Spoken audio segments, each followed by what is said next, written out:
Welcome back to DNA. MPTC ఎన్నికలపై CM Revanth Reddy twist ఇచ్చారు. అసెంబ్లీలో చర్చ తర్వాతే పరిషత్, మున్సిపల్ కార్పొరేషన్ ఎన్నికలపై డెసిషన్ తీసుకుంటామని చెప్పారు. ఇక సీఎం ప్రకటనతో పరిషత్ ఎన్నికలు ఇప్పట్లో లేవనే సిగ్నల్ అయితే వస్తోంది.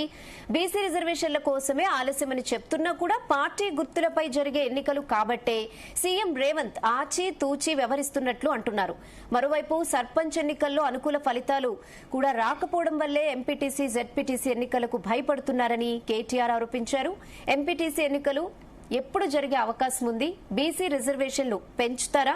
అసలు అధికార పార్టీ వ్యూహం ఎలా ఉండబోతోంది? దీనిపై అనాలిసిస్ చేద్దాం. ఎస్ భరత్. సో నిన్న రేవంత్ రెడ్డి స్టేట్మెంట్ చేశారు, మనం చూసాం. ఎంపీటీసీ, జెడ్పీటీసీ ఎన్నికలకు సంబంధించి అసెంబ్లీ సెషన్ తర్వాత నిర్ణయం తీసుకుంటామని. యాక్చువల్గా ఆయన ఉద్దేశం ఏంటంటే కాంగ్రెస్, బీజేపీని ఫిక్స్ చేద్దామని ఉంది. ఈ సెషన్ సంబంధించి కాంగ్రెస్ స్టాండ్ ఏంది, సారీ బీఆర్ఎస్, బీజేపీ రెండింటిని ఫిక్స్ చేద్దామని ఆయనకు ఉంది. ఎలక్షన్ ఖచ్చితంగా మార్చ్ 31 పెట్టేస్తారు. మున్సిపల్ అయినా లేకపోతే ఎంపీటీసీ, జెడ్పీటీసీ అయినా. మున్సిపల్ అయితే ఖచ్చితంగా పెట్టేస్తారు, ఎందుకంటే ఫండ్స్ రావాలి. ఇప్పుడు స్థానిక సంస్థలకి కేంద్ర ప్రభుత్వం నేరుగా డైరెక్ట్గా ట్రాన్స్ఫర్ చేస్తుంది. కేంద్ర ప్రభుత్వానికి వచ్చే పన్నుల్లో 100 రూపాయలు వస్తే 42% రాష్ట్ర ప్రభుత్వాలకు ఇస్తుంది, 7% స్థానిక సంస్థలకు ఇస్తుంది. అంటే స్థానిక సంస్థలు అంటే గ్రామ పంచాయతీలు, మున్సిపాలిటీలు, మున్సిపల్ కార్పొరేషన్లు. అంటే జిహెచ్ఎంసీ అయినా లేకపోతే ఇద్దరు మున్సిపల్ కార్పొరేషన్స్ అయినా లేకపోతే గ్రామ పంచాయతీలు అయినా. 1% ఏమో నేషనల్ డిజాస్టర్ రెస్పాన్స్ ఫండ్, అంటే కరువు కాటకాలు లేకపోతే సైక్లోన్స్, వరదలు ఇటువంటి వచ్చేదానికి దేశ బడ్జెట్లో 1% కేటాయిస్తారు. 7% స్థానిక సంస్థలకి నేరుగా కేంద్ర ప్రభుత్వం అకౌంట్లోంచి స్థానిక సంస్థలకు వస్తాయి. రాష్ట్ర ప్రభుత్వాలు కూడా దానికి ఇవ్వాలి మ్యాచింగ్ గ్రాంట్లు, కానీ రాష్ట్ర ప్రభుత్వాలు రూపాయి కూడా స్థానిక సంస్థలకు ఇవ్వట్లేదు. కేంద్ర ప్రభుత్వం ఇస్తేనే గ్రామ పంచాయతీలకు నిధులు అయిపోయినాయి. అప్పుడు కేంద్ర ప్రభుత్వం కండిషన్ పెట్టింది ఏంటంటే సకాలంలో ఎన్నికలు జరుపుతేనే నిధులు ఇస్తాం లోకల్ బాడీస్కి, లేకపోతే రాష్ట్ర ప్రభుత్వాలు ఎన్నికలు కూడా పెట్టట్లే. అంతకుముందు 2-3 సంవత్సరాల పాటు కూడా ఎలక్షన్ పెట్టకపోయేవాళ్ళు. ఇది చూసి ఏం చేశారంటే ఈ లోకల్ బాడీ, ఎందుకంటే అధికారంలో ఉన్న ప్రభుత్వాలకి వ్యతిరేకంగా రిజల్ట్ వస్తే ఎక్కడ ప్రాబ్లం అని కేంద్ర ఎన్నికల సంఘం చేతిలో ఉండదు ఈ ఎన్నికలు అన్నది. రాష్ట్ర ఎన్నికల సంఘం ప్రత్యేకంగా ఆర్టికల్ 243 ప్రకారం ఏర్పాటు చేశారు కాబట్టి రాష్ట్రంలో ఎన్నికలు నిర్వహించే బాధ్యత రాష్ట్ర ఎన్నికల సంఘాన్ని. రాష్ట్ర ఎన్నికల సంఘాన్ని కమిషనర్ అపాయింట్ చేసేది రాష్ట్ర ప్రభుత్వం. రాష్ట్ర ప్రభుత్వం ఎవరు చెప్తే వాళ్ళు ఆ విధంగా చేస్తారు. సో అక్కడ దానివల్ల ఏంటంటే ఈ ఎన్నికలు 1-2 సంవత్సరాలు, ఇప్పుడు మొన్న లోకల్ బాడీస్ గ్రామ పంచాయతీ ఎన్నికలు 1.5 year తర్వాత పెట్టారు. ఎంపీటీసీ, జెడ్పీటీసీ కూడా ఆల్మోస్ట్ ఇప్పుడు అంతే టైం అవుతుంది. మున్సిపల్ ఎన్నికలు మొన్న 2025 జనవరిలో అయినాయి, ఇప్పుడు సంవత్సరం అయింది. సో ఇట్లా ఆలస్యం ఎందుకు చేస్తారంటే వాళ్ళకి అనుకూలమైన సమయం చూస్తారు.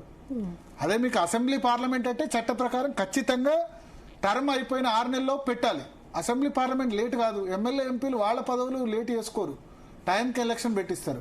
కానీ సమస్య వచ్చిందల్లా పాప సర్పంచ్, మున్సిపల్ ఇవన్నీ కూడా దానికి ఏవో రకరకాలు చెప్తారు. ఇప్పుడు రాష్ట్ర ప్రభుత్వం మార్చ్ 31 లోపు ఎందుకు పెడుతుందంటే, ఖచ్చితంగా ఎందుకు పెట్టి తీరుతుందంటే పెట్టకపోతే మున్సిపాలిటీ ఫండ్ రావు. రాష్ట్ర ప్రభుత్వం దగ్గర దమ్మిడి లేదు, డబ్బులు లేవు.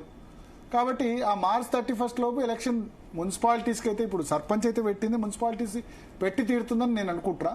పెట్టడం ద్వారా ఆ ఫండ్స్ ఏదైతే ఉన్నాయో మున్సిపాలిటీస్కి వస్తే అట్లీస్ట్ వాళ్ళు కరెంటు బిల్లులు కట్టుకుంటారు, చెత్త తీస్తారు, ఇవన్నీ తీస్తారు. రాష్ట్ర ప్రభుత్వం ఇచ్చేది లేదు కాబట్టి ఎట్లాగో ఆ కేంద్రం నుంచి వచ్చే ఫండ్స్ కోసమైనా ఎలక్షన్ మార్చ్ 31 లోపు ఇవ్వకపోతే ఫండ్స్ ల్యాప్స్ అయిపోతాయి, ఫైనాన్షియల్ ఇయర్ లోపు ఇవ్వకపోతే. సో అందుకోసం ఖచ్చితంగా పెడతారు. కాబట్టి ఇప్పుడు అసెంబ్లీ సెషన్ 2-3 రోజుల్లో పెడతారేమో, 26-27 తర్వాత పెట్టి 2-3 రోజులు సమావేశాలు పెట్టి ఆ తర్వాత ఎన్నికలకు పోయే ఉద్దేశంలో ఉన్నారు. సో జనవరిలో ఫస్ట్ మున్సిపల్ పెట్టొచ్చు, ఎందుకంటే మున్సిపాలిటీస్లో ఎస్సీ, ఎస్టీ జనాభా కొంచెం తక్కువ ఉంది. ఎస్సీ, ఎస్టీ జనాభా కలిపి 10-12% ఉండొచ్చు. ఎందుకంటే ఇప్పుడు ఎస్టీలు ఉన్నారు ఎక్కువ, లంబాడి తండాల్లో ఉంటారు, వాళ్ళు గ్రామ పంచాయతీలో ఉంటారు. తర్వాత ఎస్సీ జనాభా కూడా కొంత అర్బన్లో తక్కువ, రూరల్లో ఎక్కువ. సో అర్బన్లో అయితే ఇప్పుడు మొన్న రూరల్లో దాదాపు 18-19% వచ్చింది. ఎస్టీ జనాభా 10% దాకా ఉంది. కానీ ఇవి రెండు కలిపి 10-12% ఉండొచ్చు ఎస్సీ, ఎస్టీ జనాభా మున్సిపాలిటీస్ తీసుకుంటే. 10-12 పోతే జనాభా ప్రకారమే రిజర్వేషన్స్ ఇవ్వాలి. మిగతా 38% బీసీలకు ఇవ్వచ్చు. బీసీలకు 42% ఇస్తా అన్నారు కదా, కానీ గ్రామ పంచాయతీలో చూస్తే 17% వచ్చింది. 42 పోతే సగం కూడా ఇవ్వలేదు. సో ముందు మున్సిపాలిటీ పెడితే కొంత ఎక్కువ ఇచ్చాం మేము అని చెప్పుకోవడానికి అవకాశం ఉంటుంది. బీసీలకు 42 కాకుండా 35 to 38 మధ్యలో ఇచ్చామని చెప్పుకునేందుకు ముందు మున్సిపాలిటీ పెట్టే అవకాశం ఉంది. ఆ తర్వాత ఎంపీటీసీ జెడ్పీటీసీ హైకోర్టు జడ్జిమెంట్ ఆధారంగా వెళ్లే అవకాశం ఉంది. మాట్లాడదాం. మనతో పాటు హైకోర్టు మాజీ చీఫ్ జస్టిస్ ఈశ్వరయ్య గారు ఉన్నారు. అదేవిధంగా రాణి రుద్రమ గారు భారతీయ జనతా పార్టీ నుంచి ఉన్నారు. ఈశ్వరయ్య గారు, జీ తెలుగు కోసం సమయం కేటాయించిన ధన్యవాదాలు సార్. సో ఇప్పుడు రేవంత్ రెడ్డి నిన్న స్టేట్మెంట్ ఇచ్చారు. ముందు ఈ అసెంబ్లీలో చర్చిద్దాం రండి, ఆ తర్వాత ఎంపీటీసీ జెడ్పీటీసీ ఎన్నికలు అని చెప్పారు. మీకేమనిపిస్తుంది? ఎంపీటీసీ జెడ్పీటీసీ పెడతారా, పెట్టరా, పెట్టాలా, వద్దా, ఆగాల, వెయిట్ చేయాలా? ఇప్పుడు రేవంత్ రెడ్డి గారు ఏదైనా స్టేట్మెంట్ ఇస్తే అది నమ్మడానికి ఇప్పుడు మనం ఎన్ని స్టేట్మెంట్ చూసినాం. వాళ్ళు గెలిచినప్పటి నుంచి ఎన్నో వాగ్దానాలు చేసినారు.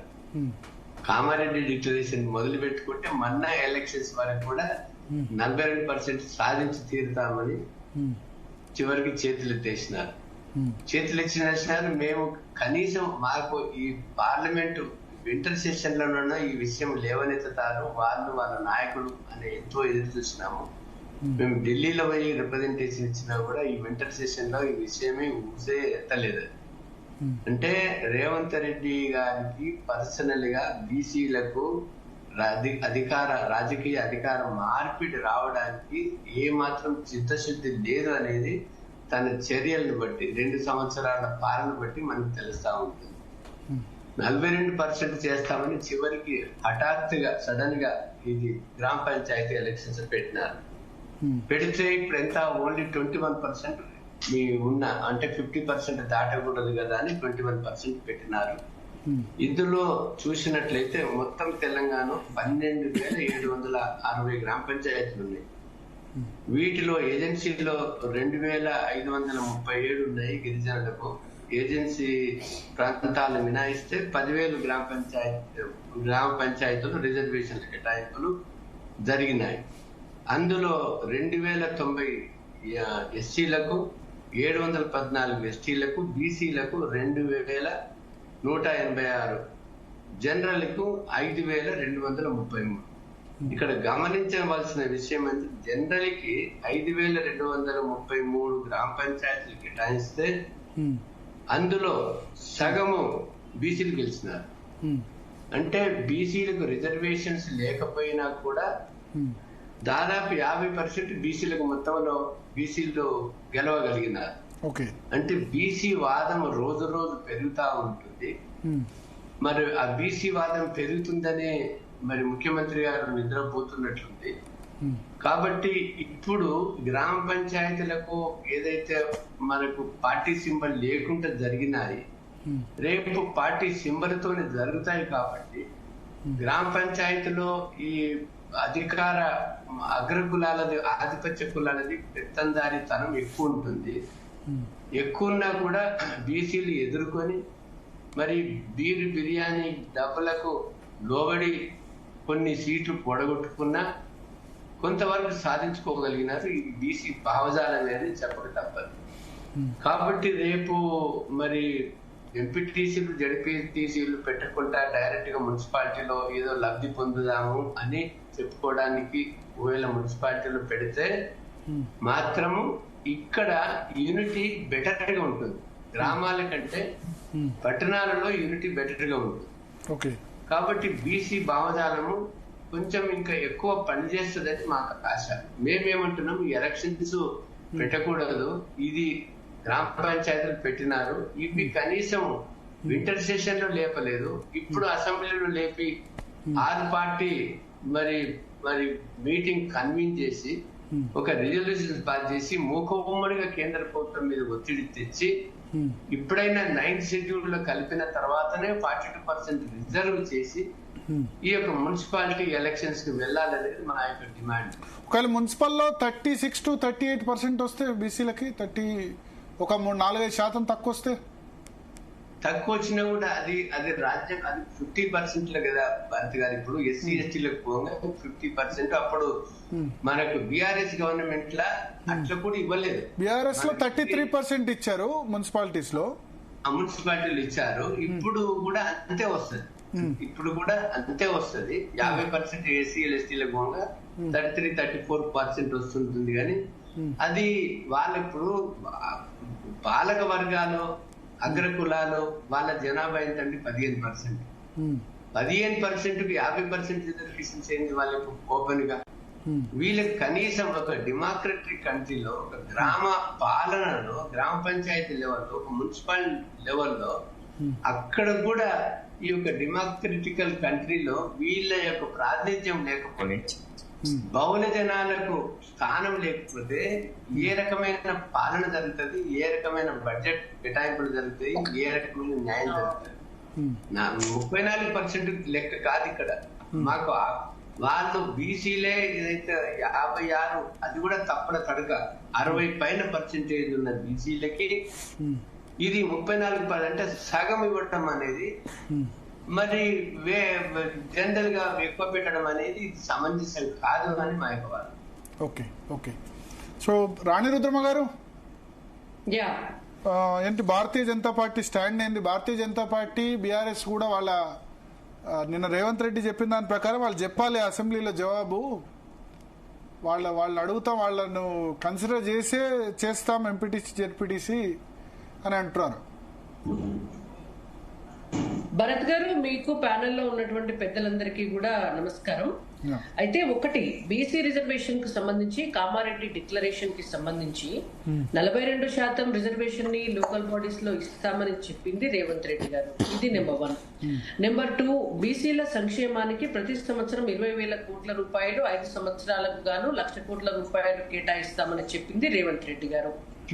నెంబర్ 3, బీసీల సంక్షేమ గురుకుల పాఠశాలలు ప్రతి మండలానికి ఒకటి నడతామని చెప్పింది రేవంత్ రెడ్డి గారు. నెంబర్ 4, బీసీ యువతకు సంబంధించి 10 లక్షల రూపాయలను లోన్ లాగానో లేకపోతే వాళ్లకు ఆర్థిక నిధి కిందనో బీసీ వెల్ఫేర్ కింద పెట్టేసి వాళ్ళని పారిశ్రామికవేత్తలుగా తయారు చేస్తామని చెప్పింది రేవంత్ రెడ్డి గారు. ఇట్లా ఇంకా ఉన్నాయి, అంటే 10, 12 ఉన్నాయి. నేను 4 ముఖ్యమైనటువంటివి మీకు చెప్పిన. ఈ 4 ముఖ్యమైనటువంటి వాటిల్లో బీసీలకు ప్రత్యేకమైనటువంటి, సరే మిగిలిన నాకు గుర్తులేదు. సో ఈ 4 ముఖ్యమైనటువంటి వాటిలో ఒక్కటి కూడా రేవంత్ రెడ్డి గారు చేయలేదు. ఒక్కటి కూడా చేయలేదు. అంటే ఇప్పుడు 42% చేయాలంటే మీ సహకారం అవసరం. మీరు 9th షెడ్యూల్లో చేర్చాలని వాళ్ళు అడుగుతున్నారు. భరత్ గారు, నేనేమంటున్నా అంటే, ఓకే, ఇది దీని గురించి కూడా నేను చెప్తాను. 9th షెడ్యూల్, బీజేపీ సహకారం గురించి కూడా నేను చెప్తాను. కానీ ఒక ప్రశ్న, బీసీలకు న్యాయం చేయాలి అని రేవంత్ రెడ్డి గారు అనుకుంటే బీసీ కామారెడ్డి డిక్లరేషన్ లో ఒక్కటైనా ఇప్పటి వరకు అమలు చేసేవాళ్ళు. మిగిలినటువంటి హామీలకు ఏమన్నా భారతీయ జనతా పార్టీ అడ్డం పడిందా, లేకపోతే బీఆర్ఎస్ పార్టీ అడ్డం పడిందా, లేకపోతే కోర్టులు అడ్డం పడ్డాయా, రాజ్యాంగం అడ్డం పడిందా? ఏమీ అడ్డం పడలేదు. అడ్డం వచ్చింది ఏంటి అంటే రేవంత్ రెడ్డి గారికి బీసీ సంక్షేమం పట్ల శ్రద్ధ లేకపోవటం మాత్రమే అడ్డం వచ్చింది. ఇక ఇప్పుడు మీరు అడుగుతున్నటువంటి 9th షెడ్యూల్ కి సంబంధించి వారు మేనిఫెస్టోలో పెట్టినాడు ఎప్పుడు కూడా భారతీయ జనతా పార్టీ సపోర్ట్ తీసుకుని మాత్రమే మేము చేస్తామని గాని, లేకపోతే 9th షెడ్యూల్ పెట్టితేనే ఇది అవుతుంది కాబట్టి దాన్ని పెట్టిపిచ్చే చేస్తామని గాని ఎక్కడా కూడా రేవంత్ రెడ్డి గారు చెప్పడం జరగలేదు. వాళ్ళ మేనిఫెస్టోలో వాళ్ళు చాలా మీరు వ్యతిరేకమా బీసీ రిజర్వేషన్స్ కు? మేము వ్యతిరేకమని నేను చెప్పలేదు, మేము ఎప్పుడు చెప్పలేదు. ఇప్పుడు ఒక హామీని తెలంగాణ రాష్ట్ర ప్రజలకు ఇచ్చింది రేవంత్ రెడ్డి గారు. ఆ రోజు పిసిసి చీఫ్ హోదాలో ఉన్నారు. ఆ రోజు సోనియా గాంధీ, రాహుల్ గాంధీ గారు వారు ఒక హామీ ఇచ్చినారు, అధికారంలోకి వచ్చినారు. చేయమని చెప్తున్నాం, మేము చేయమనే చెప్తున్నాం. మేము ఎప్పుడు కూడా చేయాలంటే ఆప్షన్. వెంకట్ గారు మీకు ఇస్తాను, బల్మూరు వెంకట్ గారు కూడా జాయిన్ అయ్యారు ఎమ్మెల్సీ. మళ్ళీ ఇస్తాను, ఒక్క నిమిషం వెంకట్ గారు. సో చేయాలంటే ఇప్పుడు ఇక అన్ని ద్వారాలు మూసుకుపోయినాయి. 9th షెడ్యూల్ ఒకటే ద్వారం, లేదా భరత్ గారు అది 9th షెడ్యూల్ కూడా టెంపరీ అనే అంటారు కొద్దిమంది. 9th షెడ్యూల్ కూడా టెంపరీ అంటారు. అదొకటి, ఆ మార్గం మీ సహకారం లేనిది పాసిబుల్ కాదు. మీరు సహకారం ఇస్తారా లేదా? భరత్ గారు, నేను ఒకటి చెప్తాను మీకు. 9th షెడ్యూల్ కి సంబంధించి యూపీఏ గవర్నమెంట్ ఉన్నప్పుడు ఆ రోజు జయలలిత గారు బెదిరిస్తే ఆవిడ బెదిరింపులకు భయపడి ఒక 9th షెడ్యూల్ అనేటువంటి దాన్ని పెట్టి తమిళనాడులో, అది కూడా స్థానిక సంస్థలు కాదండి, మీరు నోట్ దిస్ పాయింట్, తమిళనాడులో కూడా ఉన్నటువంటి బీసీలకు రిజర్వేషన్ పెంచడం అనేటువంటిది కూడా స్థానిక సంస్థల్లో కాదు, అక్కడ కూడా సో దాన్ని ఒక పర్సంటేజ్ ని పెంచి పెట్టడం వల్ల ఇమ్మీడియట్ గా సుప్రీం కోర్టు దానిపైన స్టే విధించడం జరిగింది. ఆ తర్వాత దానిపైన అనేక సార్లు స్టే ఏం లేదు ఇంప్లిమెంట్ అవుతుంది. తీర్పు రిజర్వ్ లో ఉంది. ఇంకొక 2-3 నెలల్లో తీర్పు రిజర్వ్ ఏం లేదు, ఇంప్లిమెంట్ అవుతోంది. అంటే తీర్పు వచ్చిందా అండి దానిపైన? ఈశ్వరయ్య గారు చెప్పండి, ఒక్క నిమిషం. ఈశ్వరయ్య గారు రాలేదండి, దానిపైన తీర్పు రాలేదు. భరత్ గారు, దానిపైన తీర్పు రాలేదు. ఇంకొక 2-3 నెలల్లో దానిపైన తీర్పు వస్తుంది. అయితే నేను ఒకటి చెప్తున్నాను, విషయంలో ఎప్పుడైతే 9th షెడ్యూల్ ని పెట్టినారో ఆ తర్వాత ఎప్పుడు కూడా కాంగ్రెస్ పార్టీ అధికారంలో ఉన్న ఇన్ని సంవత్సరాలు, ఈ 30 సంవత్సరాల్లో తమిళనాడులో పెట్టిన తర్వాత అనేక రాష్ట్రాల నుంచి ఒక ప్రపోజల్స్ వచ్చినా కూడా ఏ ఒక్క రాష్ట్రంలో కూడా ఇంప్లిమెంట్ చేసే ధైర్యం యూపీఏ గవర్నమెంట్ చేయలేదు. ఎందుకు చేయలేదు అంటే అది సుప్రీం కోర్టులో వీగిపోతుంది. కోర్టు 50% రిజర్వేషన్ ను దాటి పెంచడానికి ఒప్పుకోదనేది యూపీఏ గవర్నమెంట్ కి తెలుసు, సోనియా గాంధీ గారికి తెలుసు, ఇవాళ ఉన్నటువంటి రాహుల్ గాంధీ గారికి కూడా తెలుసు. కాబట్టి వాళ్ళు పెట్ల. ఇప్పుడు ఏం చేసినారు, రేవంత్ రెడ్డి గారు కేవలం అధికారంలోకి రావడం కొరకు మీకు గుర్తుంటుంది భరత్ గారు, మీడియాతో ఒక ముఖ్యమంత్రి కాగానే ఒక చిట్చాట్ పెడితే రేవంత్ రెడ్డి గారు చాలా స్పష్టంగా చెప్పినారు, ప్రజలకి అబద్ధాలు చెప్పడం అంటే ఇష్టం, ప్రజలకి మేము అబద్ధాలు చెప్పి ఓట్లు వేయించుకుంటాం. అవునండి, ఓటు వేసుకున్నాక ఐఐటీ చేస్తాం, లేకపోతే లేదు, మేము అబద్ధాలు చెప్పి హామీలు ఇచ్చినాం అని డైరెక్ట్ గా ముఖ్యమంత్రి గారే చెప్పారు. ఇవాళ బీసీ రిజర్వేషన్ కూడా సుప్రీం కోర్టులో వాళ్ళు చేయటం అనేటువంటిది సాధ్యం కాదని తెలుసు.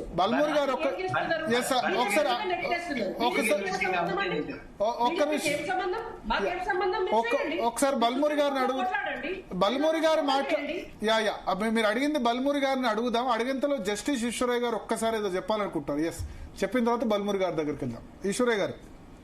సార్, ఇది లీగల్ విషయం. సోదరి రాణి రుద్రమారెడ్డి గారు ఏదైతే చెప్పినారో అది అంటే ఏ మాత్రం కూడా ఇప్పుడు తమిళనాడులో Indra Sawhney versus union of India 92లో 50% దాటకూడదు అన్న తర్వాత తమిళనాడులో 31C ప్రకారం ఒక చట్టం చేసి మరి కేంద్ర ప్రభుత్వం మీద అన్ని పార్టీలు తీసుకొని వెళ్లి అక్కడ వాళ్ళతో నొప్పించుకొని, అంటే క్యాబినెట్ క్లియర్ చేస్తే, ఉభయ సభలు క్లియర్ చేస్తే రాష్ట్రపతి ఆమోదం పొందిన తర్వాత అక్కడే అమలవుతున్నాయి. అది ఏ రాజ్యాంగ సవరణ మనం క్వశ్చన్ నేను చెప్తామా నేను అక్కడ స్థానిక సంస్థలలో మీరు రిజర్వేషన్ కట్టుకోవాలి. బీసీలకు అక్కడ అక్కర్లేదు, 90% బీసీలు గెలుచుకుంటారు. కాబట్టి అక్కడ బ్రాహ్మణ బనియా రెడ్డి క్షత్రియులు వాళ్ళు మీరు అడుకుంటే మేము ఇస్తామని వాళ్ళు అంటున్నారు. కాబట్టి అక్కడ అసెంబ్లీలైనా పార్లమెంట్ అయినా కూడా 90% బీసీలు గెలుచుకుంటారు. కాబట్టి బీసీలకు మాకు రిజర్వేషన్స్ వద్దునని వాళ్ళు చట్టం చేసుకోలేదు. లోకల్ స్థానిక సంస్థలు ఓన్లీ విద్యా ఉద్యోగాలను మాత్రమే చట్టాలు చేసుకొని 9th షెడ్యూల్ పెట్టుకొని వాళ్ళు చెప్తా ఉన్నారు. అది ఏదైనా క్వశ్చన్ చేయొచ్చు. పెండింగ్ ఉన్నంత మాత్రాన స్టే ఇచ్చినట్లు కాదు, అది పెండింగ్ ఉంది అంతే. కానీ బట్ వేరే రాష్ట్రాలను కూడా పంపించినారు. ఇటువంటి చట్టాన్ని తెలంగాణ రాష్ట్రం చేసినటువంటి 31C ప్రకారం 9th షెడ్యూల్ కలపడానికి ఏ రాష్ట్రం కూడా తమిళనాడు తర్వాత చేయలేదు. అది నేనే డ్రాఫ్ట్ చేసి ఇచ్చినాను. కాబట్టి వేరే రాష్ట్రాలు వచ్చినాయి, ఇదేదో సుప్రీంకోర్టులో నిలవదు అని చెప్పడం సోదరి అది తప్పు కాదు, అది సరైన విషయం కాదు.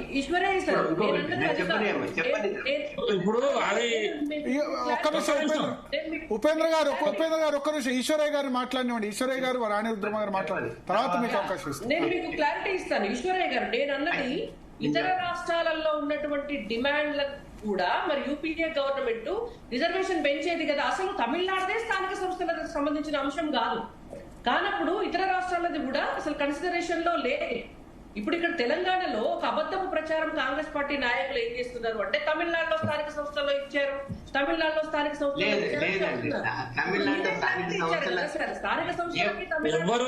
తమిళనాడులో ఎవరు ఇవ్వాల్సిన అవసరం లేదండి, మొత్తం వాళ్ళే గెలుస్తారు. రిజర్వేషన్ లేదు కదా, నేను పెంచలేదు కదా, వాళ్ళు గెలవనియండి, 100% గెలవనియండి, 1000% గెలుస్తున్నారు కదా. తమిళనాడులో నాకు తెలిసి తమిళనాడులో బ్రాహ్మిన్స్ తప్ప అందరూ బీసీలే ఉన్నారు. మోస్ట్లీ అయ్యర్లు అయ్యంగారు తప్ప అందరూ బీసీలే ఉన్నారు. భరత్ గారు నేనేమంటున్నాను, తమిళనాడులో లేని దాన్ని ఇక్కడ చూపించి కాంగ్రెస్ పార్టీ నాయకులు ఒక 100 చర్చల్లో చెప్పారు, స్టేజ్ మీద నాయకులు కూడా చెప్పారు. వెంకట్ గారిని అడుగుదాం. వెంకట్ గారు ఒక్క నిమిషం, వెంకట్ గారు రెస్పాండ్ కానండి. వెంకట్ గారు, బల్మూరు వెంకట్ గారు, భరత్ గారు 100% మీరు ఇప్పుడు హామీ ఇచ్చే ఒక క్వశ్చన్ ఏంటంటే, మీరు హామీ ఇచ్చేటప్పుడు కేంద్ర ప్రభుత్వ సపోర్ట్ ఇవన్నీ గుర్తుకు రాలేదా అని అడుగుతున్నారు. కామారెడ్డి డిక్లరేషన్ చేశారు. భరత్ గారు, మనం ఇస్తా అన్నది ప్రజల కోసము, ప్రజల బాగు కోసము, బీసీల ఏదైతే వాళ్ళ పర్సంటేజ్ ప్రకారం వారికి రిజర్వేషన్ ఇప్పించాలని చెప్పి, జిస్కి ఉత్ని భాగ్యదారి ఉత్ని హిస్సదారి అని చెప్పి రాహుల్ గాంధీ గారు ఒక నినాదం తీసుకొని దాన్ని తప్పనిసరిగా తెలంగాణ రాష్ట్రం ఒక నాందిగా తప్పనిసరిగా ఇక్కడ ఇంప్లిమెంట్ చేయాలన్న ఒక ఉద్దేశంతో రాజకీయ కోణం కంటే కూడా ఎక్కువ ఏదైతే ప్రజల గురించి ఆలోచించి, ప్రజల సంక్షేమం గురించి ఆలోచించి 100% కాంగ్రెస్ పార్టీ మేము హామీ ఇవ్వడం జరిగింది. And we stick to our promise, that is in the interest of the public. కానీ ఈ రోజు దాన్ని తెలంగాణ రాష్ట్రం ఏర్పాటప్పుడు కూడా భరత్ గారు, తెలంగాణ రాష్ట్రం ఏర్పాటు విషయంలో కాంగ్రెస్ పార్టీ అధికారంలో ఉండే, కేంద్రంలో ఇటు రాష్ట్రంలో. రాష్ట్రం కోసము ఆ రోజు కాంగ్రెస్ పార్టీలో ఉన్న ఎంపీలు, మంత్రులు, నాయకులంతా రాష్ట్రం కోసం ఏకదాటిపైకి వచ్చారు. మా రాష్ట్రం మాకు కావాలని సొంత పార్టీ పైన ఆ రోజు పార్లమెంట్ లో కొట్లాడడం జరిగింది. ఎట్టకేలకి సోనియా గాంధీ గారిని ఒప్పించి, అధిష్టానాన్ని ఒప్పించి, అందరిని కూడా నాయకులను ఒప్పించి, ఆంధ్రప్రదేశ్ లో పరిస్థితులు తలకిందులు అయితే అని తెలిసి కూడా తెలంగాణ రాష్ట్రాన్ని కాంగ్రెస్ పార్టీ ఇచ్చింది. అంటే ఒక ఇష్యూ పైన వచ్చినప్పుడు మరి ఈ రోజు సరే బీసీలకి కాంగ్రెస్ పార్టీ ఇచ్చింది, కాంగ్రెస్ పార్టీ హామీ ఇచ్చిందని కోపంతో బీసీలకు అన్యాయం చేస్తారా? లేదా కాంగ్రెస్ పార్టీ ఇచ్చిన హామీ కాబట్టి మేము బీసీలను పట్టించుకోమని అంటారా? లేదా కాంగ్రెస్ పార్టీ హామీ ఇచ్చింది కాబట్టి మేము దీనికి సహకరించమని మాట్లాడతారని నాకు అర్థమైతలేదు భరత్ గారు. అంటే వాట్ ఈస్ బీజేపీ స్టాండ్ అనేది నాకు అర్థమైతలేదు. అవును, చేసినాము, ఇచ్చినప్పుడు ఇక్కడ ప్రజలు కోరుకుంటారు, అందరికి డిమాండ్ ఉంది. డిమాండ్ ఉన్నప్పుడు 8 మంది ఎంపీలు ఉన్నారు, 8 మంది ఎమ్మెల్యేలు ఉన్నారు, 3 ఎమ్మెల్సీలు ఉన్నారు. ఉదాహరణకి జిహెచ్ఎంసీ ఎలక్షన్స్ లో బీజేపీ పార్టీ ఒక మేనిఫెస్టో ఇచ్చి 40 పైచిలకు కార్పొరేటర్లను గెలిచింది. అందులో ఏదైతే మూసీ రిజర్వేషన్ గానీ, మెట్రోకి నిధులు గానీ ఇవన్నీ కూడా తీసుకొని వస్తామని చెప్పారు. వాళ్ళు మేయర్ గెలవలేదు. ఇప్పుడు వాళ్ళ కార్పొరేటర్లని వాళ్ళని డిబేట్లు అడిగితే మేము మేయర్ గెలవలే కదా, గెలుస్తే చేస్తుండే అని చెప్తున్నారు. అరే అర్థం లేకుండా మాట్లాడితే ఎట్లా అండి? ఇప్పుడు బీజేపీ పార్టీ హామీ ఇచ్చిందని చెప్పి హైదరాబాద్ నగరాన్ని కాంగ్రెస్ పార్టీ డెవలప్ చేయకుండా పోతుందా? సంబంధించిన డెవలప్మెంట్ యాక్టివిటీస్ చేయకుండా కాంగ్రెస్ పార్టీ డెవలప్మెంట్ చేస్తుందా? డెవలప్మెంట్ ఎవరు చేస్తున్నారు? భారతీయ జనతా పార్టీ ఎంపీల వైఖరి వెనక ముందు చాలా స్పష్టంగా కనబడుతుంది. భారతీయ జనతా పార్టీ కేంద్ర మంత్రిగా ఉన్న కిషన్ రెడ్డి గారి వైఖరి కనబడుతుంది. కేంద్ర మంత్రులు నోరు మీద పడుతుంటే తెలంగాణ కోసం నిధులు, తెలంగాణకి ఎన్ని నిధులు వస్తున్నాయి, ఎన్ని నిధులు ఎంపీలు తీసుకొస్తున్నారో కనబడుతున్నాయి. పక్కన సరే నిధులు ఎన్ని నిధులు వస్తున్నాయో, తెలంగాణకి ఎన్ని నిధులు వస్తున్నాయో చాలా క్లియర్ గా తెలుస్తుంది. ఇప్పుడు రాణి రుద్రమ్మ గారు, మీరు టాపిక్ డైవర్ట్ చేయకండి. నేను బీసీల గురించి మాట్లాడుతున్నాను. అంటే కాంగ్రెస్ పార్టీ హామీ ఇచ్చిందని మీరు చెయ్యారా? అంటే కాంగ్రెస్ పార్టీ హామీ ఇచ్చిందని అదే వేరే టాపిక్ ఏమడుతున్నా,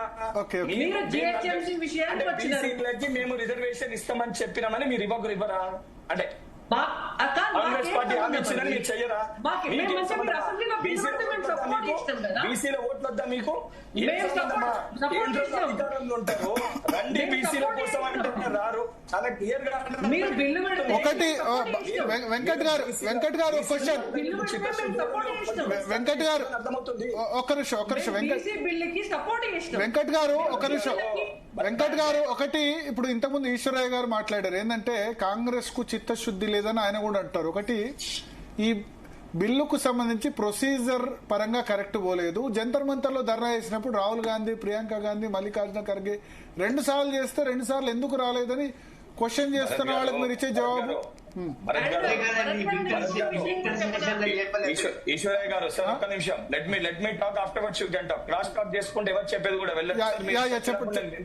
చెప్పండి వెంకట్. ఇద్దరితో మాట్లాడినప్పుడు నేను విన్నాను సార్. లేదు ఈశ్వరయ్య గారు ఈశ్వరయ్య గారు ఏదో క్లారిఫికేషన్ గురించి భరత్ గారు Yeah. నేను క్లియర్ గా చెప్తుంది మీరు రాహుల్ గాంధీ గారు నేను చాలా స్ట్రేట్ గా ఒకటే క్వశ్చన్ అడుగుతున్నాను భరత్ గారు. Yeah. బీసీల కోసం సరే నిజంగానే ముఖ్యమంత్రి గారు 2-3 సార్లు రమ్మన్నారు. సరే మేధావులు పెద్దలు మేము ఏదైనా తప్పు చేసినా ఈశ్వరయ్య గారు వారి ఇటువంటి ఒపీనియన్ ఏదైనా ఉన్న ఏ రకంగా చేయాలి బీసీల రిజర్వేషన్ కోసం తప్పనిసరిగా మేము దాన్ని స్వాగతిస్తాము. తప్పనిసరిగా అవసరమైతే వారిని కలిసి వారి ఒపీనియన్ మరి ఎట్లా చేస్తే బాగుంటుందో నేనే ఆ బాధ్యత తీసుకొని ముఖ్యమంత్రి గారికి తీసుకెళ్లి కనిపించి తప్పనిసరిగా ఎందుకంటే తెలంగాణ ఇంకేమన్నా చేయనీకి అయిపోయా. ఉపేంద్ర గారు ఒక్క నిమిషం తర్వాత మాట్లాడండి. క్రాస్ టాక్ ఒక్క నిమిషం. ఇంకేమన్నా నువ్వు దింపుడు గల్లా భాష కూడా లేకుండా చేసి ఎలక్షన్ అయిపోయాక ఇంకేమో చేస్తాడు. ఈ రోజు దింపుడు గల్లా ఆశం కూడా లేదమ్మా, అంత పోయింది. కనబడుతుంది కదా మీ చిత్తశుద్ధి ఏందో తెలుస్తుంది కదా.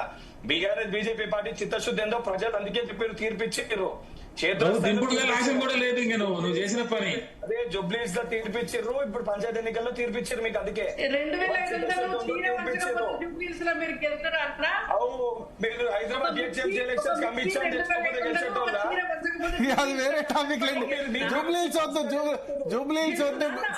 జూబ్లీస్ టాపిక్ వద్దులేండి కనుక చెప్తారు మీరు వచ్చి పంచినట్టే చెప్తారు మీ చేతిలో రాణి రుద్రమ గారు వెంకట్ గారు జూబ్లీ హిల్స్ వద్దు. Yes let us restrict to Bharat గారు చెప్తున్నప్పుడు వాడికి ఇనే ఓపిక ఉండదు ఏదో మేము మాకు తెలిసిందే మాట్లాడాలనుకుంటారు. మీరు చెప్పండి మీరు చెప్పండి.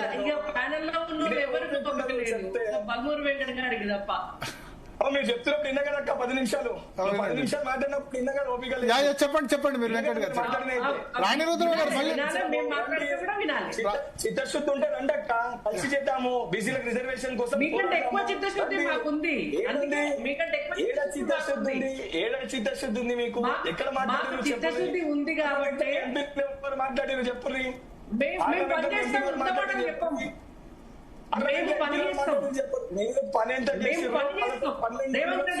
భారతదేశం మొత్తం కూడా మాటలు ఎవరు చెప్తారో పని తీర్పిస్తారు. అదే మాటలు చెప్పారు. ఈడ 8 మంది ఎంపీలు ఉన్న సర్పంచ్ ఎన్నికల్లో తీర్పిచ్చారు మీకు. సర్పంచ్ స్థానాలు ఎన్ని గెలిచారు బలంగా కనబడుతుంది. సిరిసిల్లలో కూడా ఎన్ని గెలిచిరో కనబడుతుంది. సరే మళ్ళీ వేరే టాపిక్. ఓకే పంచాయతీ ఎన్నికలు జూబ్లీ హిల్స్ తర్వాత ముందు ఎంపీటీసీ ఎన్నికలు పెడతారా లేదా డిస్కస్ చేద్దాం. రాణి రుద్రమ గారు మళ్ళీ ఇస్తాం మీకు అవకాశం, ఎందుకంటే చాలా టైం ఉంది మనకు. There is no restriction for time, ఎందుకంటే ఈశ్వరయ్య గారు కూడా ఉన్నారు కాబట్టి కొంచెం మన కన్స్ట్రక్టివ్ గా చర్చ చేద్దాం. ఎందుకంటే మనకు ఆయన కాదు న్యాయ వ్యవస్థలో భీష్మ పితామహుడు మనతో ఉన్నారు కాబట్టి లెటస్ కన్స్ట్రక్టివ్ గా బీసీ రిజర్వేషన్స్ ఎట్లా వస్తాయి చర్చిద్దాం. ఎస్ వెంకట్ గారు చెప్పండి. హలో నాకు నాకు సడన్ ఇంతకు ముందే కాల్ చేసి చెప్పారు, నేను బయట ఉన్నాను, సో జూమ్ లో జాయిన్ అయినాను, కనెక్ట్ అయ్యానండి. పర్లేదు చెప్పండి, మీరు చెప్తున్నారు కదా చెప్పండి. ఎస్ సార్ మా స్టాండ్ రిజర్వేషన్ పట్ల నిజంగా ఏదున్నా కూడా బీసీలకి 42% రిజర్వేషన్ ఇవ్వడానికి దానిపైన మేము ఎటువంటి భేషజాలకి పోకుండా అందరినీ కూడా కలుపుకొని తీసుకొని వెళ్లి ఎట్టి పరిస్థితులు ఇప్పివ్వాలని ఒక తాపత్రయంతో మేము ఉన్నాము. నిజంగానే దానికి భారతీయ జనతా పార్టీ ఈ డిబేట్ లో ఉన్న రాణి రుద్రమ గారికి కూడా నేను రిక్వెస్ట్ చేస్తున్నా, భారతీయ జనతా పార్టీ ఎంపీలకు కూడా రిక్వెస్ట్ చేస్తున్నా, ఇది రాజకీయము, కాంగ్రెస్ పార్టీ హామీ ఇచ్చిందనే దాన్ని పక్కన పెట్టి అందరం ఏకదాటిపైకి వచ్చి బీసీలకు ఏదైతే రిజర్వేషన్ పైన అందరం కూడా మన యొక్క ఇంటిగ్రిటీని మన చిత్తశుద్ధిని మనం ప్రూవ్ చేసుకున్నాము. మేము ఎక్కడన్నా చేసిన దాంట్లో ఏదన్నా ఉన్నా తప్పనిసరిగా మీ ఏమన్నా సలహా సూచన చేయండి, తప్పనిసరిగా ఇప్పుడు ఈశ్వరయ్య గారు ఇస్తారు, ఇంప్లిమెంట్ చేసే విధంగా చేద్దాం. ఇప్పుడు ఈశ్వరయ్య గారు శరత్ గారు ఇస్తారు. ఒక్క నిమిషం ఉపేంద్ర గారు సారీ ఏం ఉపేందర్ అన్నా నీకు అంత క్లియర్ గా చెప్తుంటే మీకు ఎట్లా కలుపుకొని పోయేది లేకుండే మేము బీసీల కోసం ఇంత క్లియర్ గా చెప్తున్నాను. ఈశ్వరయ్య గారు మీ లెక్క దొరకపోకూడదు లెక్క మేము బోలే పరిపాలించినట్టు. ఈశ్వరయ్య గారు ఇప్పుడు ఎవరు ప్యాలెస్ లో ఉండి ఇప్పుడు వెంకట్ గారు 10 రెట్లు దొరలేరు మీరు. వెంకట్ గారు ఉపేంద్ర గారు ఒక్క నిమిషం ఈశ్వరయ్య గారు వెంకట్ గారు వినండి. ఈశ్వరయ్య గారు మార్గం ఏందో చెప్తారు, మీరు విని, ఎందుకంటే మీరు ఎమ్మెల్సీగా ఉన్నారు. చెప్పండి. ఈశ్వరయ్య గారు శరత్ గారు చెప్పిన తర్వాత మీరు విన్న తర్వాత మళ్ళీ మీరు చెప్తారు. కానీ ఈశ్వరయ్య గారు ఏం చేయాల్సి ఉంటే ఏం చేయాలి ఇప్పుడు సరే జరిగింది ఏదో జరిగింది, ఇప్పుడు ఏం చేయాలి ఇవ్వాలంటే? భరత్ గారు, ఇప్పుడు జరిగింది ఏదో జరిగిన తర్వాత కూడా మేము ఈ పార్లమెంట్ సమావేశాల్లో రాహుల్ గాంధీ ప్రముఖంగా ఈ విషయం ఎత్తాలని మేము రిప్రజెంటేషన్ కూడా పంపించినాము. ఇక్కడ కూడా పోరాటాలు చేస్తున్నాం. అయిపోయింది పార్లమెంట్ సెషన్ ఇవాళతో అయిపోయింది, మళ్ళీ ఫిబ్రవరిలో అయిపోయింది. కానీ ఇప్పుడు ఇన్ని రోజులు పొడగొట్టుకున్నారు కదా అంటే వాళ్ళ కాంగ్రెస్ వాళ్ళకి చిత్తశుద్ధి ఉంటే కాంగ్రెస్ కు 100 సీట్ల పై ఎంపీలు ఉన్నాయి, ఇండియా గఠబంధన్ కు 240 వరకు ఉన్నాయి. ఒక్క రోజన్నా ఇంత ఇంపార్టెంట్ విషయం భారత జోడో న్యాయతుల ఎవరెంతో వారికని చెప్తాడు, రాజ్యాంగం పట్టుకుంటాడు. కానీ ఒక్క రోజన్నా ఇంతకంటే ఇంపార్టెంట్ విషయం ఏమన్నా వాళ్ళకి? ఒక్క రోజన్న పార్లమెంట్ లో లేపలేదు కదా మరి రాహుల్ గాంధీ గారు, మరి కాంగ్రెస్ వాళ్ళు గారు. పోనీ ఇక్కడ ఉన్న కాంగ్రెస్ వాళ్ళంతా పోయి మరి పార్లమెంట్ లో మీరు లేవనెత్తాలి, ఒక ప్రైవేట్ బిల్లులను పెట్టాలి, ఏమన్నా చిత్తశుద్ధిస్తున్నారా? మన ప్రధానమంత్రి గారితో ఎన్నిసార్లు కలిసినాడు, ఏ రోజన్నా ఈ విషయం చర్చించి ప్రెషర్ చేయడానికి ఎప్పుడన్నా పేపర్లు వచ్చిందా? ఈ విషయం ఎత్తినాడా? ఏ రకమైన చిత్తశుద్ధి ఉంది? తర్వాత బీజేపీకి అసలే చిత్తశుద్ధి లేదు, బీఆర్ఎస్ కూడా లేదు. 3 పార్టీలను మేము తప్పుపడుతున్నాం బీజేపీకి. ఎందుకంటే మీరు మాట ఇచ్చినారు, మీరు నిలుపుకోండి, మేము సపోర్ట్ చేస్తాం. మీ చేసి ఇప్పుడు కోర్టు మీ బాల్లో ఉంది, మీ కోర్టులో ఉంది, మీరు క్లియర్ చేస్తేనే ఇది అవుతుంది.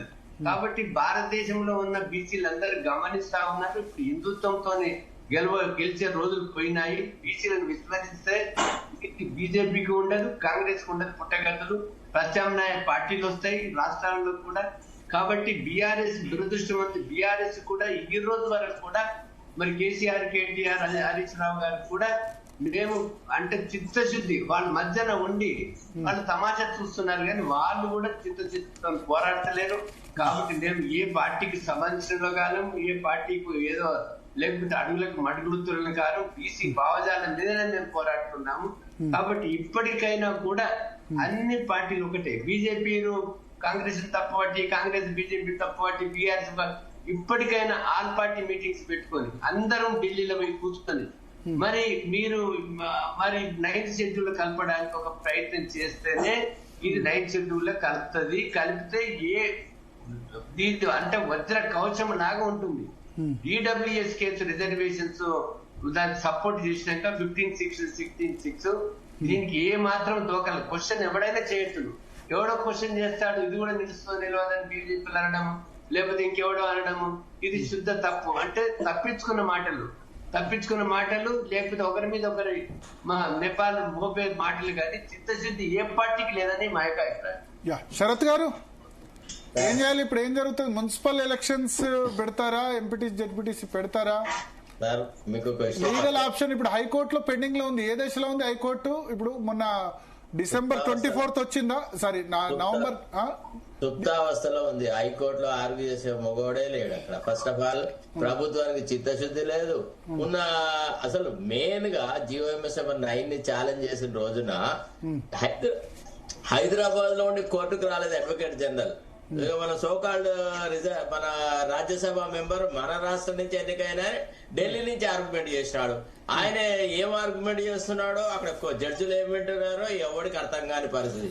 సార్ ఒక విషయం చెప్పండి, ఫస్ట్ ఆల్ ఫండమెంటల్లీ వీళ్ళు ఒక స్ట్రాటజీ వర్కౌట్ చేస్తున్నారు sir, Congress, BJP and BRS. ఏమంటే దీని మీద బాగా రభస చేద్దాం, కానీ ఈ సమస్యను పరిష్కారం కానివ్వద్దు అనే ఒక ఏకైక సంకల్పంతో వ్యవహారాలు చేస్తున్నారు. 3 పార్టీల అండర్స్టాండింగ్ అందరికి వీళ్ళు అంతా ఇది అగ్రకులాల ఆధిపత్యంలో ఉన్న పార్టీలే ఇవి. First point. రెండోది ఏంటంటే ముఖ్యమంత్రి అయిన తర్వాత నేను రేవంత్ రెడ్డి గారిని ఒకసారి కలిసిన సార్. ఆ రోజు నేను ఆయన అవగాహన మీద ఒక ఎస్టిమేషన్ చేస్తాను. నాకు ఏమనిపిస్తుంది అంటే ఆయనకి ఏ విషయం మీద ఒక క్లారిటీ తెలియదు సార్. ఆయన ఎవడు ఏం చెప్తాదే గాలికి కొట్టుకుపోయి ఈకలాగా పోవడమే తప్ప. తర్వాత ఇంకోటి ఏంటంటే క్షుద్రమైన రాజకీయాలు. ఇప్పుడు మనం ఎట్లుంటది అంటే పొలిటికల్ ఫిలాసఫీలో at the grass root level మీరు ఏదైనా ఒక అభిప్రాయం కలిగి ఉంటే అదే అభిప్రాయము it will develop in course of time. ఆయన ముఖ్యమంత్రి కాకముందు, కాంగ్రెస్ లో లేకముందు, తెలుగుదేశం పార్టీలో ఉన్నప్పుడు ఆయన ఒక వాదన చేస్తున్నాడు. నేను ఒక వీడియో చూసిన, దాంట్లో ఏముందంటే రాష్ట్రాలకు రిజర్వేషన్ల మీద ఏ రకమైనటువంటి ప్రమేయం ఉండకుండా చేయాలా, ఎవడన్నా అడిగితే కొంగులు విరగొట్టాలా అనే లెవెల్లో మాట్లాడిన వ్యక్తి సడన్ గా అతను ఏదో ఐడియాలజికల్ గా ఇంప్రూవ్ అయ్యి బీసీలకు సమున్నతమైన స్థానం ఇస్తాడు అనేది ఉత్త బోగస్. తర్వాత రెండోది నేను ఒక ప్రశ్న నాకు ఎప్పుడు తరచి నేను ఆలోచిస్తా ఉంటా.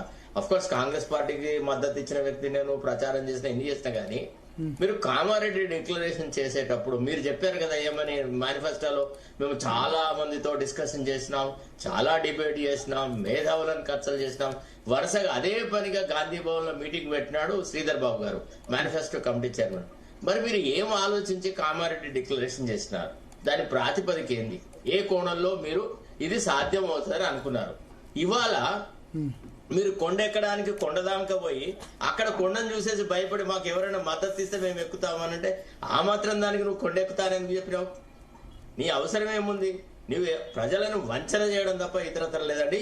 ఇప్పుడు పంచాయతీ ఎన్నికల లాగానే మున్సిపల్ ఎలక్షన్స్, తర్వాత జడిపి ఎలక్షన్స్ గిట్లనే జరుపుతారు. అసలు రేవంత్ రెడ్డిలో ఒక కరడు కొట్టిన ఒక కులతత్వవాది ఉన్నాడు తప్ప ప్రజాస్వామ్యవాది గాని లేదా ప్రజల సంక్షేమం గాని కోరేటువంటి స్వభావం లేదు.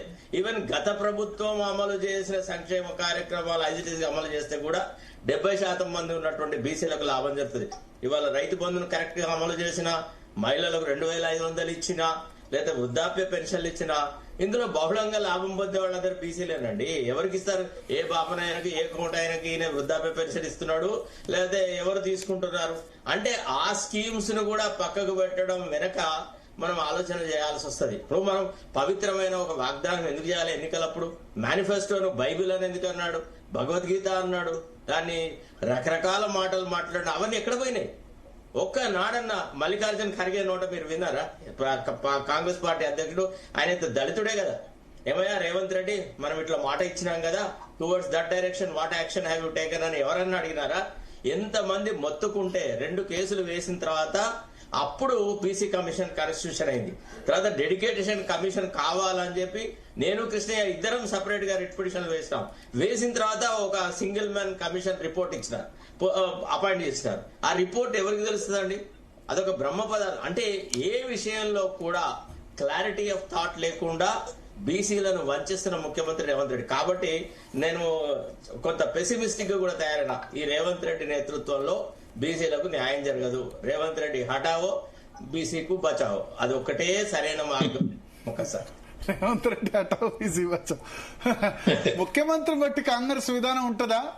ఖచ్చితంగా ఉంటది.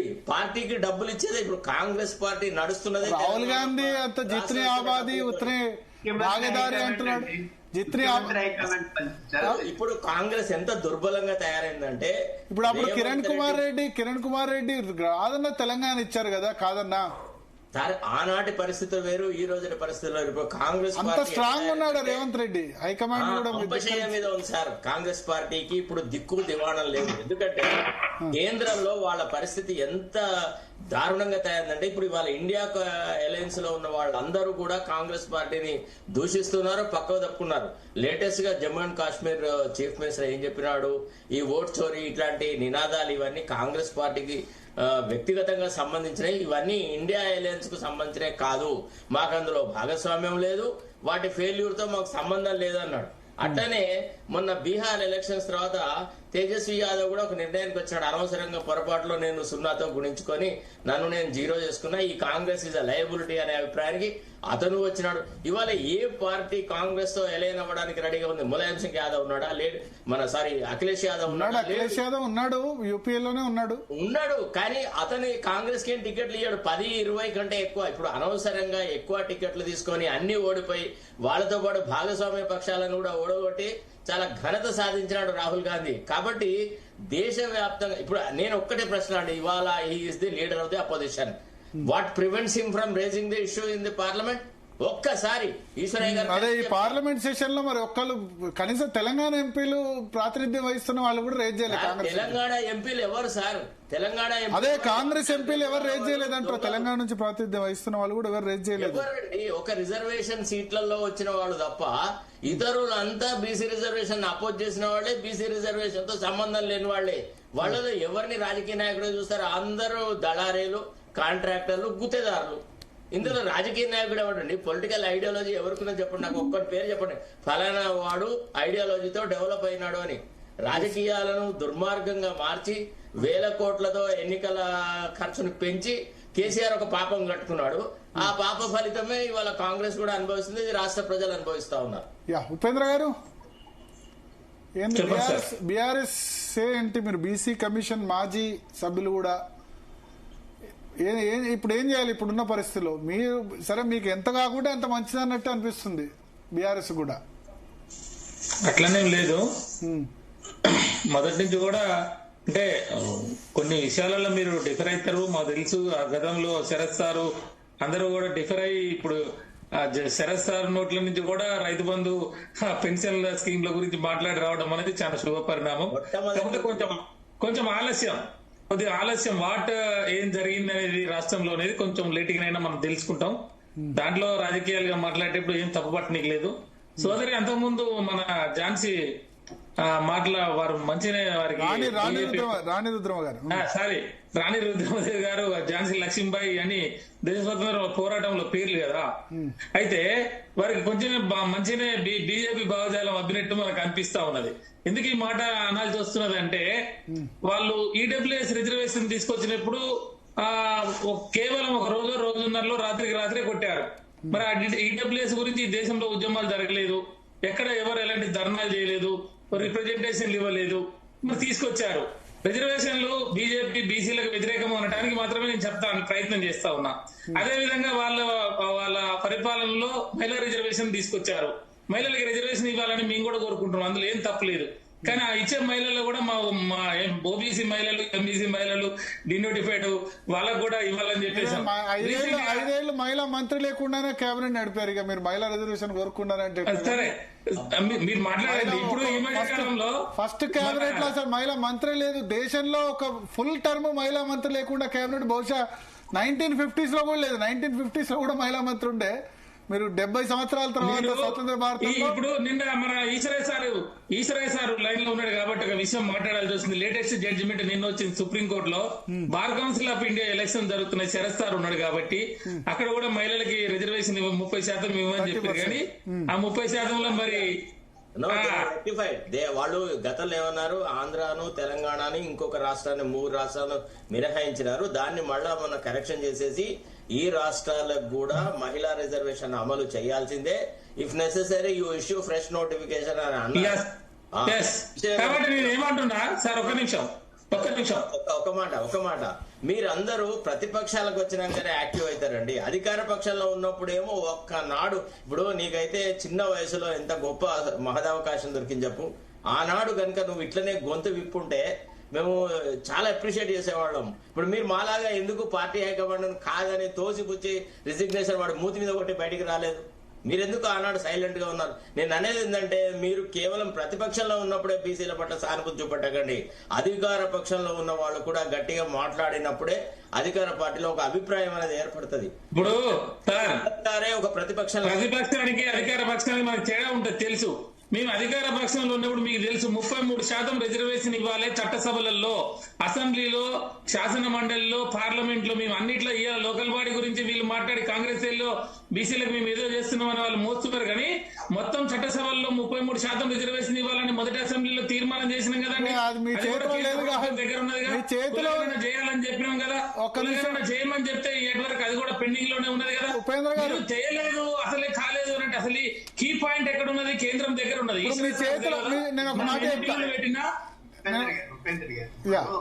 చట్టసభలో, పార్లమెంట్ లో, అసెంబ్లీలో చేయాలంటే మొత్తం లోక్సభలో, రాజ్యసభలో జరగాలి. కానీ మీరేదో చేసి గొప్పలు చెప్పుకోవడానికి ఇక్కడ అసెంబ్లీలో పాస్ చేసి పంపిస్తే అది బూటకం అవుతుంది. ఇప్పుడు అంతకన్నా మన చేతిలో లేదు కదా సార్. మన చేతిలో ఏముంటది? ఒక రాష్ట్ర ప్రభుత్వం చేతిలో ఏముంటది? రాష్ట్ర ప్రభుత్వం చేతిలో ఉన్నది ఓన్లీ లోకల్ బాడీస్, విద్యా ఉద్యోగాల్లో తమిళనాడు చేసినట్టు చేయొచ్చును. మీరు కూడా ఒక ప్రయత్నం చేసినారు కానీ అట్టర్ గా ఫెయిల్ అయిపోయి మళ్ళీ 21%కి ఎలక్షన్ జరిపినారు. మీకు 2013లో ఎలక్షన్స్ అయిన తర్వాత 50% దాటకూడదని ఒక జడ్జిమెంట్ ఇస్తే వీళ్ళు కూడా సుప్రీంకోర్టు వరకు అయితే మీరు 50% లోబడి ఈసారి పెట్టుకోండి, ఇంకోసారి పెట్టుకోకూడదంటే 5 ఏళ్ళు మీరు నిద్రపోయి 2018లో మళ్ళీ మీరు ఆర్డినెన్స్ తెచ్చి మళ్ళీ మీరు ఓన్లీ 50%. మీరేం బీఆర్ఎస్ కు చిత్తశుద్ధి లేదు, కాంగ్రెస్ కి లేదు, బీజేపీకి లేదు సార్. మన చరత అన్నట్టు సార్ నేను ఏమంటున్నా, కాంగ్రెస్ పార్టీ ఆయన ముఖ్యమంత్రి కథ ఎట్టుందంటే ఒక ఊర్లో ఒక ఒక పెద్ద మనిషి ఉండి నేను వాడు బండను మోస్తా ఆ ఊర్లో ఉన్న గుట్టను మోస్తా అని చెప్పిండట. ఊరోళ్ళందరూ నిజంగానే వీడియంతా ఫైల్ మ్యాన్ అని చెప్పేసి మరి గుట్టను మోస్తా అంటే ఎన్ని రోజులు 30 రోజుల తర్వాత మోస్తా. 30 రోజులు ఏం చేయాలంటే మీరు అందరూ నాకు మంచి భోజనాలు పెట్టామని చెప్పిండట. వాడు కోడిని పెట్టిండు, వాడు మేకను పెట్టిండు, వాడు గుడ్లు పెట్టిండు, వాడు మాంసం పెట్టిండు. తిన్నాక 30 రోజులకు అందరు పెద్ద మనిషిని ఈశ్వరయ్య సార్ లాంటి తోలుకొని అందరు గుట్ట కాడికి పోయారట, గుండు కాడికి. మరి గుండును మోస్తున్నాను గుట్టను మోస్తున్నాను మోయిరా అంటే మీరు అందరూ కలిపి దాన్ని నన్ను ఎదుగుగా పెట్టండి అన్నాడట. అన్నట్టు ఈయనకి సుప్రీంకోర్టు జడ్జిమెంట్లు ఉండే తెలియదా? ముఖ్యమంత్రికి, రాహుల్ గాంధీకి తెలియదా? కామారెడ్డి డిక్లరేషన్ తెలియదా?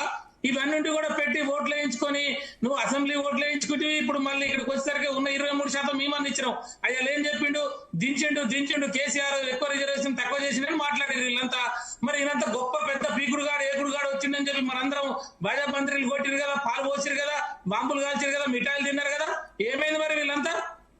ఇలా ఉన్న 23% కూడా 17% పోయింది కదా. మేము పచ్చి మోసం చేస్తున్నాడు, అడిగడుగు మోసం. నేను ఏమంటున్నా సార్, దేవని చెప్పారు ఈశ్వరయ్య గారు, దేవని చెప్పారు రాహుల్ గాంధీ గారు ఈశ్వరయ్య గారు చెప్తే ఇప్పుడు బీసీ ద్రోహి అన్నారు. అది సాధ్యం కాదంటే బీసీ ద్రోహి ఈశ్వరయ్య సార్ ఎవరన్నారు? బీసీల కోసం పనిచేస్తున్నారు అందరికి తెలుసు. వాళ్ళందరం 20 ఏళ్ల నుంచి ఉద్యమాలు ఉన్నాం, తెలుసు, చరసార్ తెలుసు. నేను అనేది ఏంటంటే కాంగ్రెస్ పార్టీ ఇప్పటికైనా చిత్తశుద్ధి పెట్టుకుని ఈశ్వరయ్య సార్ చెప్పినట్టు రేపు కనీసం ఈ జరగబోయే ప్రాదేశిక ఎలక్షన్స్ లైనా వాళ్ళు మాట నిలబెట్టుకోరా?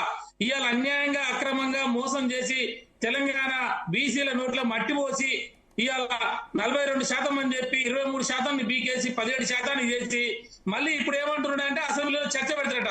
అసెంబ్లీలో చర్చ ఇంకా జరిగి పీకనిగా పెట్టేది, అసెంబ్లీలో బిల్లులు పెడితేనే అడిగిపోయా, ఆర్డినెన్స్ చేస్తేనే అడిగిపోయా, జీవో చేస్తేనే వీళ్ళు కొట్టేసే. ఎందుకంటే బాధతో అంటున్నాను, మీరు ఏమనుకోవద్దు దయచేసి శరతన్న. ఎందుకంటే మళ్ళీ ఏం చర్చ పెడతారా? మళ్ళీ అసెంబ్లీలో చర్చ పెట్టి కేసీఆర్ ని బదనం చేయనిక, మళ్ళీ అసెంబ్లీలో చర్చ పెట్టి కేసీఆర్ తిట్టాలా, కేటీఆర్ తిట్టాలా, మనకి వాళ్ళ ఇష్టాలన్నీ మాట్లాడాలి. మళ్ళీ తర్వాత ఎలక్షన్లు పెట్టాలి. నువ్వు పెట్టేటప్పుడు ఇప్పటికైనా చెప్పు, నువ్వేం చేస్తావో అది చెప్పడు. కేసీఆర్ ఇట్లా చేసిండు, ఎల్లా ఇట్లా చేసిండు, పుల్ల ఇట్లా చేసిండని చెప్పి మళ్ళీ అసెంబ్లీలో పెట్టి అన్ని డబ్బులు ఖర్చు పెట్టి ప్రజాధనాన్ని అంతా వృధా చేసి మళ్ళీ అసెంబ్లీ టైం అంతా వేస్ట్ చేసి ప్రతిపక్షాలు తిట్టనీకి. అరే నువ్వు ప్రతిపక్షంలో ఉండే తిట్టి ఆ రకంగా ఎత్తిపోసి మాటలు ఉన్నాయి లేని ఉండేది చెప్పి నువ్వు అధికారంలోకి వచ్చినప్పుడు నువ్వేం చేస్తావా అంటే నువ్వు అది చేయలేదు, నువ్వు ఇది చేయలేదు, మళ్ళీ చేయకనే వాళ్ళు పక్కకు పెట్టిరు అనుకున్నాం. కాసేపు నేను నోరు తెరవలేదు కాబట్టి నోరు మూసుకొని కూర్చున్నావు. శరత్ చెప్పినట్టే ఏం చేస్తున్నారు? ఉపేంద్ర గారు ఒకసారి కాంగ్రెస్ రాజ్యసభ గతంలో ఎంపీగా పనిచేశారు, పిసిసి అధ్యక్షుడిగా పనిచేశారు, బీసీ ఫోరం కూడా ఢిల్లీలో నిర్వహించిన వి హనుమంతరావు గారు మనతో పాటు ఫోన్ లైన్ లో సిద్ధంగా ఉన్నారు. సరే అడుగుదాం. హనుమంతరావు గారు, మళ్ళా ఎంపీటీసీ జెడ్పీటీసీ ఎన్నికల గురించి అసెంబ్లీలో ఎందుకు చర్చ? ఇప్పుడు నిన్న రేవంత్ రెడ్డి కామెంట్ చేశారు కదా, అసెంబ్లీలో చర్చించిన తర్వాత నిర్ణయం తీసుకుంటామని. పంచాయతీలో 42% కాదు 17% వచ్చాయి రిజర్వేషన్లు బీసీలకి.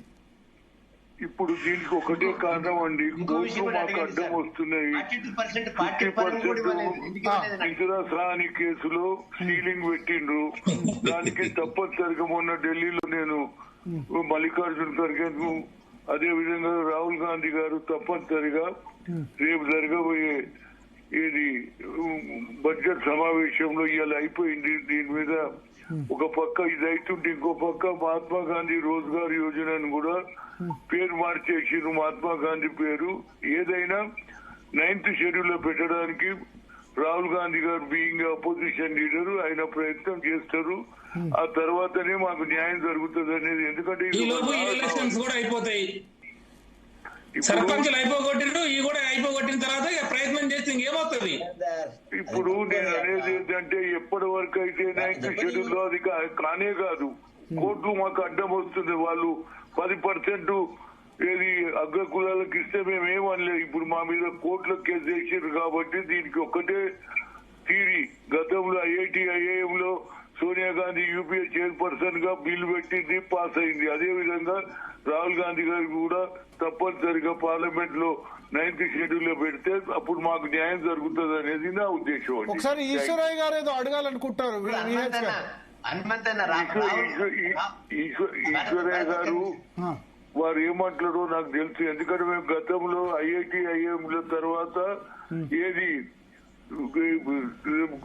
క్రిమినల్ ఎత్తేయాలని 28 మంది ఎంపీల సంతకాలు చేసినా దాన్ని కూడా నరేంద్ర మోడీ తనకు తాను ఓబీసీ అంటారు కానీ చేయలేదు. కాబట్టి దీనికి ఒక్కటే ఆలోచన, పార్లమెంట్ లో ప్రైవేట్ బిల్లు పెట్టి తప్పనిసరిగా అది పాస్ అవుతుంది కావడానికి మేము ప్రయత్నం చేస్తున్నాం. ఎవరు మాకు బీసీలకు ఫేవర్ ఉన్నారు, ఎవరు వ్యతిరేకం అనేది ఆ బిల్లో తెలిసిపోతుంది అనేది నా ఉద్దేశం అండి. అంతకంటే నేను ఎక్కువ ఏం చెప్పేది. ఒక్కసారి అడుగుతా అంటారు ఈశ్వరయ్య గారు, ఇది ఒక్క నిమిషం మీతో మాట్లాడుతా అంటారు. ఎస్ మాట్లాడు హనుమంతన్న.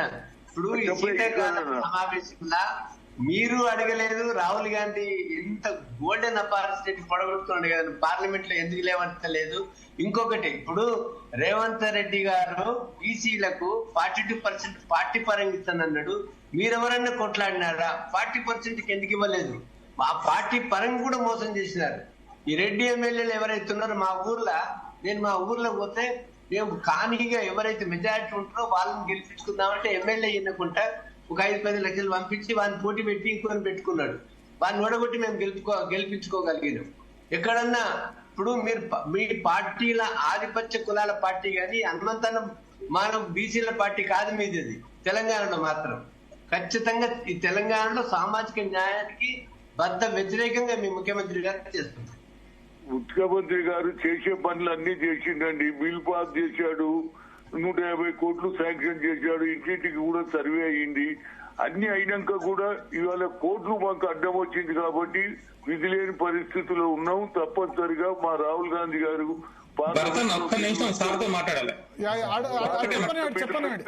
ఇవాళ కూడా ఇది ఆ పొలిటికల్ అవేకనింగ్ వచ్చింది కాబట్టి రాహుల్ గాంధీ గారు కన్యాకుమారి నుంచి కశ్మీర్ నడిచిన తర్వాత దాన్ని ఇంప్లిమెంట్ చేశారు. ఢిల్లీకి పోయి ధర్నా చేశారు.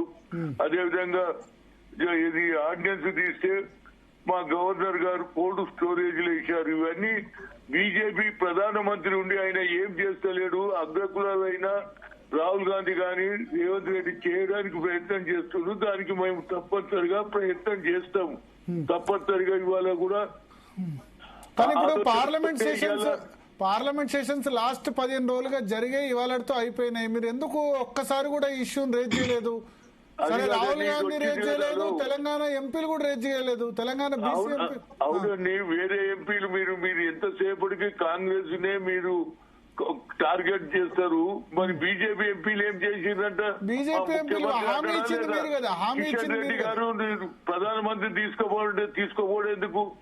ఆ పాయింట్ ఎందుకు చెప్పారు? మీరు ఎంతసేపటికి మమ్మల్ని చేసిన వాళ్ళనే చేస్తున్నారు కాబట్టి మా ప్రయత్నం మేము చేస్తామండి తప్పనిసరిగా. ఎందుకంటే సర్పంచులలో కూడా ఎక్కువ శాతం బీసీ పొలిటికల్ అవేకనింగ్ వచ్చింది కాబట్టి ఎన్నడన్నా దీనికి న్యాయం జరుగుతుంది అనేది నా ఒక్క నిమిషం. రాణి రుద్రరావు గారు మాట్లాడాలనుకుంటారు మీతో బీజేపీ నుంచి. చెప్పండి రాణి రుద్రరావు గారు. బీజేపీ వాళ్ళు ఏం మాట్లాడతారండి? ఈడనే మాట్లాడతారు. పాస్ అవుతుంది మరి ఢిల్లీకి ఎందుకు? ఢిల్లీలో వాళ్ళు ఎందుకు మాట్లాడతలేరు? వాళ్ళ పార్టీ ఎందుకు మాట్లాడతలేదు? వాళ్ళు బేసికల్ గా ప్రధానమంత్రి తనకు తాను ఓబీసీ అంటాడు కానీ ఏం చేయలే. అదే సోనియా గాంధీ గారు చేసిండ్రు. ఆనాడు సుప్రీంకోర్టు కొట్టేస్తే సోనియా గాంధీ గారు యూపీఏ చైర్పర్సన్ గా మన్మోహన్ సింగ్ చెప్పి పెడితే పార్లమెంట్ లో బిల్లు పాస్ అయిందా లేదా?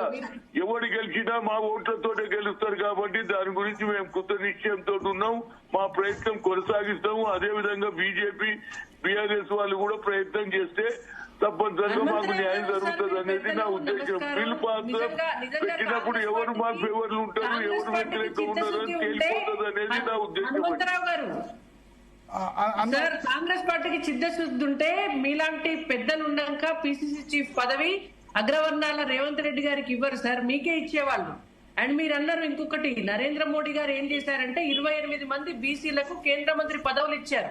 మీరు ఇక్కడ రాష్ట్రంలో ఎంతమందికి రాష్ట్ర మంత్రి వర్గంలో బీసీలకు ఇచ్చారు సార్? రేవంత్ రెడ్డి గారిని ఎప్పుడన్నా అడిగారా మీరు? కట్ అయినట్టుంది హనుమంతరావు గారు లైన్. బట్ ఆయన అడుగుతున్నారు. రాణి రుద్రమ గారు మీరు మ్యూట్ అయింది. కల్పించింది బీసీ కమిషన్ కు. ఇప్పుడు అడిగారా సార్ హనుమంతరావు గారు? మీ ఎంపీలు క్వశ్చన్ చేయరు, మీ ఎంపీలు అసలు మాట్లాడే సాహసం చేయరు. మీరు భారతీయ జనతా పార్టీ ఎంపీలు మాట్లాడాలంటే ఇక ఇది ఇంతకంటే చిత్రమైనటువంటి విషయం ఇంకేమన్నా ఉంటదా? మీరు అసెంబ్లీలో బిల్లు పెట్టినారు, మేము మద్దతు ఇచ్చినాము. మీరు అడగండి పార్లమెంట్ లో ఎందుకు క్వశ్చన్ చేయరు? అసలు వీళ్ళు క్వశ్చన్ చేస్తే భరత్ గారు, హనుమంతరావు గారు తిరిగి వీళ్ళు కనుక పార్లమెంట్ లో క్వశ్చన్ చేస్తే రాహుల్ గాంధీ గారు, సోనియా గాంధీ గారు రేవంత్ రెడ్డి గారికి చాలా కాలం పాటు అపాయింట్మెంట్ ఇయ్యలే. మొన్ననే ఈ మధ్య ఏదో మళ్ళా బుజ్జగిస్తే అపాయింట్మెంట్ ఇచ్చినట్టున్నారు.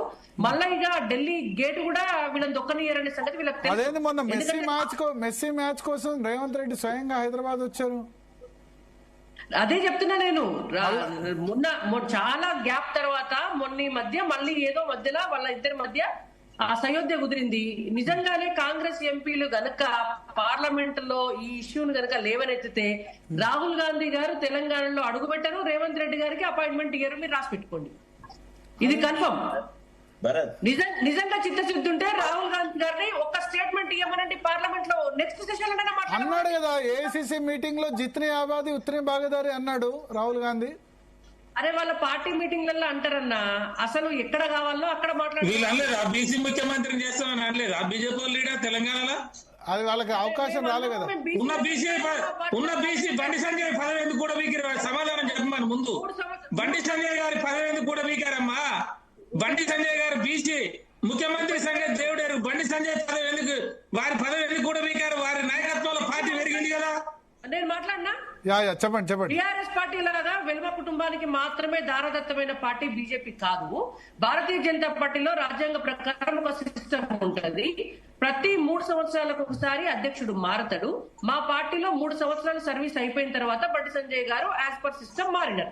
అంతేగాని మీ బీఆర్ఎస్ పార్టీ లాగా మొత్తం బీసీకి అధ్యక్షుని ఇవ్వచ్చు కదా, బీసీలకు అధ్యక్షుని ఇవ్వచ్చు కదా. మీ పార్టీలో పెట్టండి. మీ పార్టీలో మేము చెప్పలే కదా, మీరు చెప్పినారు ముఖ్యమంత్రి అని. మేము ఎక్కడ చెప్పలే, మేనిఫెస్టోలో చెప్పలే, మేము ఎలక్షన్ వాగ్దానంలో చెప్పలేదు బీసీని ముఖ్యమంత్రిని చేస్తారని మేము చెప్పలేదు. అరే మేము అధికారంలోకి వస్తే చేస్తామన్నా, మా దేశ ప్రధానే బీసీ. నువ్వు పదవి ఉన్న పదవి కూడా మీకు ముఖ్యమంత్రి నేను చేస్తావు అంటున్నా నేను. కొండ 4 మంది ఇప్పుడు కన్నతల్లికి అన్నం పెట్టినోడు పిన్నతల్లికి బంగారు గాజులు చేస్తారట. కన్నతల్లికి అన్నం పెట్టినోడు పిన్నతల్లికి బంగారు గాజులు చేస్తారట. అట్లుంది మీ కథ. మేము బీసీల ముఖ్యమంత్రిని చేస్తానని చెప్పి ఉన్న బీజేపీ అధ్యక్ష పదవి మేము కుటుంబ సభ్యులకి పీకేసి మళ్ళీ తీసుకొచ్చి ఎవరికి ఇచ్చారు మీరు? తర్వాత వాళ్ళు ముదిరాజులకు ఇస్తాం, ముదిరాజులు పెద్ద సామాజిక వర్గం, పద్మశాలిలకు ఇస్తాం, విశ్వకర్మలకు ఇస్తాం, ఇష్టం అని చెప్పి ఆఖరికి ఎవరికి ఇచ్చారమ్మా? ఉపేందర్ గారు ఒక్క నిమిషం. మా బీసీలో మా పార్టీలో 3 ఏళ్లకు ఒకసారి అధ్యక్షులు మారుతారు. మా పార్టీలో లక్ష్మణ్ గారు అధ్యక్షులు ఉన్నారు. మా పార్టీలో ఎవరు బండారు దత్తాత్రేయ గారు అధ్యక్షులు ఉన్నారు. మా పార్టీలో బండి సంజయ్ గారు అధ్యక్షులు ఉన్నారు. రేపు పొద్దున భవిష్యత్తులో ఇంకో బీసీ కూడా అధ్యక్షుడు అవుతాడు. మా పార్టీలో ఇక్కడ అధ్యక్షుడిగా మారితే మా ఇంకొక అధ్యక్షుడిని పెట్టుకుంటే బండి సంజయ్ గారు కేంద్ర మంత్రి అయ్యారు. ఎన్నడన్నా అధ్యక్షుడు అవుతాడా? ఎందుకండి వట్టిగా మాట్లాడతారు? మా పార్టీకి ఒక సిస్టమ్ ఉంది. ఆ సిస్టమ్ లో మేము ప్రతి 3 సంవత్సరాలకు ఒకసారి మార్చుకుంటాము. బండి సంజయ్ గారు కూడా జీవితకాలం అధ్యక్షుడిగా ఉండలేడు కదా మా పార్టీకి. జీవితకాలం వారు కూడా ఉండరు. రేపు ఒకవేళ మళ్ళీ పెట్టాల్సి వస్తే ఇంకో బీసీని పెడతారేమో, మళ్ళీ పెట్టాల్సి వస్తే తర్వాత ఇంకో బీసీని పెడతారేమో, లేదంటే బండి సంజయ్ గారిని రిటర్న్ తీసుకొస్తారు. అది మా అంతర్గతమైన విషయం. మీరెవరు దాని గురించి క్వశ్చన్ చేయడానికి? మీకు దమ్ముంటే మీరు బీసీలు మరి ఆయన కాంగ్రెస్ వాళ్ళు చేయట్లేదు, వీళ్ళు చేయట్లేదు అని మాట్లాడినప్పుడు మీరేం చేస్తున్నారని కూడా ప్రశ్న వస్తుంది. మీరెవరు అంటే ప్రతిపక్షాలండి, రాజకీయ పార్టీగా మేము అడుగుతాము, మాకు రైట్ ఉన్నాయి. రాజకీయ పార్టీ కదా, మీ బీసీలకు చిత్తశుద్ధి ఉంటే, మీ కులం మీద మీకు నిజాయితీ ఉంటే పోయి కేసీఆర్ గారిని అడగండి. ఎంతకాలం మీ కుటుంబ సభ్యులే ఉంటారండి? 25 సంవత్సరాల నుంచి ఒక్క బీసీని అధ్యక్షుని చేయమని అడగండి మీకు దమ్ముంటే. ఓ వర్కింగ్ ప్రెసిడెంట్ ఏమని చూద్దాం. ఆయన ప్రెసిడెంట్, ఆయన కొడుకు వర్కింగ్ ప్రెసిడెంట్ కదా. ఒక్క బీసీకి మీ బీఆర్ఎస్ పార్టీలో వర్కింగ్ ప్రెసిడెంట్ ఏమని అడగండి. అడిగే దమ్ముందా మీకు అడిగే దమ్ముందా? మీ పార్టీలో మొత్తం బీసీ నాయకులందరికీ నేను ఛాలెంజ్ చేస్తున్నా. బీఆర్ఎస్ పార్టీలో ఉన్న బీసీ నాయకుల్లో ఒక్కరికి కూడా మీ పార్టీ అధ్యక్షుడి దగ్గర పోయి వర్కింగ్ ప్రెసిడెంట్ పదవి అడిగే దమ్ముందా మీకు? పక్క పార్టీల గురించి మాట్లాడడం కాదండి, మీ సొంత పార్టీ గురించి ముందు చూసుకోండి. మా పార్టీలో ఒక సిస్టమ్ ఉంది. మా పార్టీలో ఇప్పటికీ 4-5 బీసీల అధ్యక్షులు అయినరు, భవిష్యత్తులో కూడా అవుతారు. మీ పార్టీలో అవుతారా? చేస్తారా? మీరు చేయండి. ఎందుకు అవసరం అనుకున్నప్పుడు అన్ని చేస్తాం. బీసీలో చేస్తాం, ఎస్సీలో చేస్తాం, మైనార్టీలో చేస్తాం. మైనార్టీని డిప్యూటీ సీఎం చేసినాం మేము. మైనార్టీని డిప్యూటీ సీఎం చేయలేదా? దళితుల్ని డిప్యూటీ సీఎం చేయలేదా? అవునండి, మేము మేయర్ ని బీసీ మహిళను చేయలేదా? గురించి మాట్లాడుతున్నా, అడగండి. మేయర్ ని బీసీ మహిళను చేయలేదా? రెండో మేయర్ ఎవరు? రెండో మేయర్ బీసీ కదా, మొదటి మేయర్ బీసీ కదా, డిప్యూటీ సీఎం దళితుడు కదా, డిప్యూటీ సీఎం మైనారిటీ కాదా? మీరు చేయలేదంటే ఎట్లా? ఈటెల రాజేందర్ గారు నెంబర్ 2 గా మా పార్టీలో ఉండలేదా? ఎంతమంది బీసీ నాయకులు మా దాంట్లో వచ్చారు? ఎంతమందికి మేము చైర్మన్లు ఇచ్చినాము? ఎంతమంది బీసీ నాయకులకి మేము చైర్మన్లు ఇచ్చాము?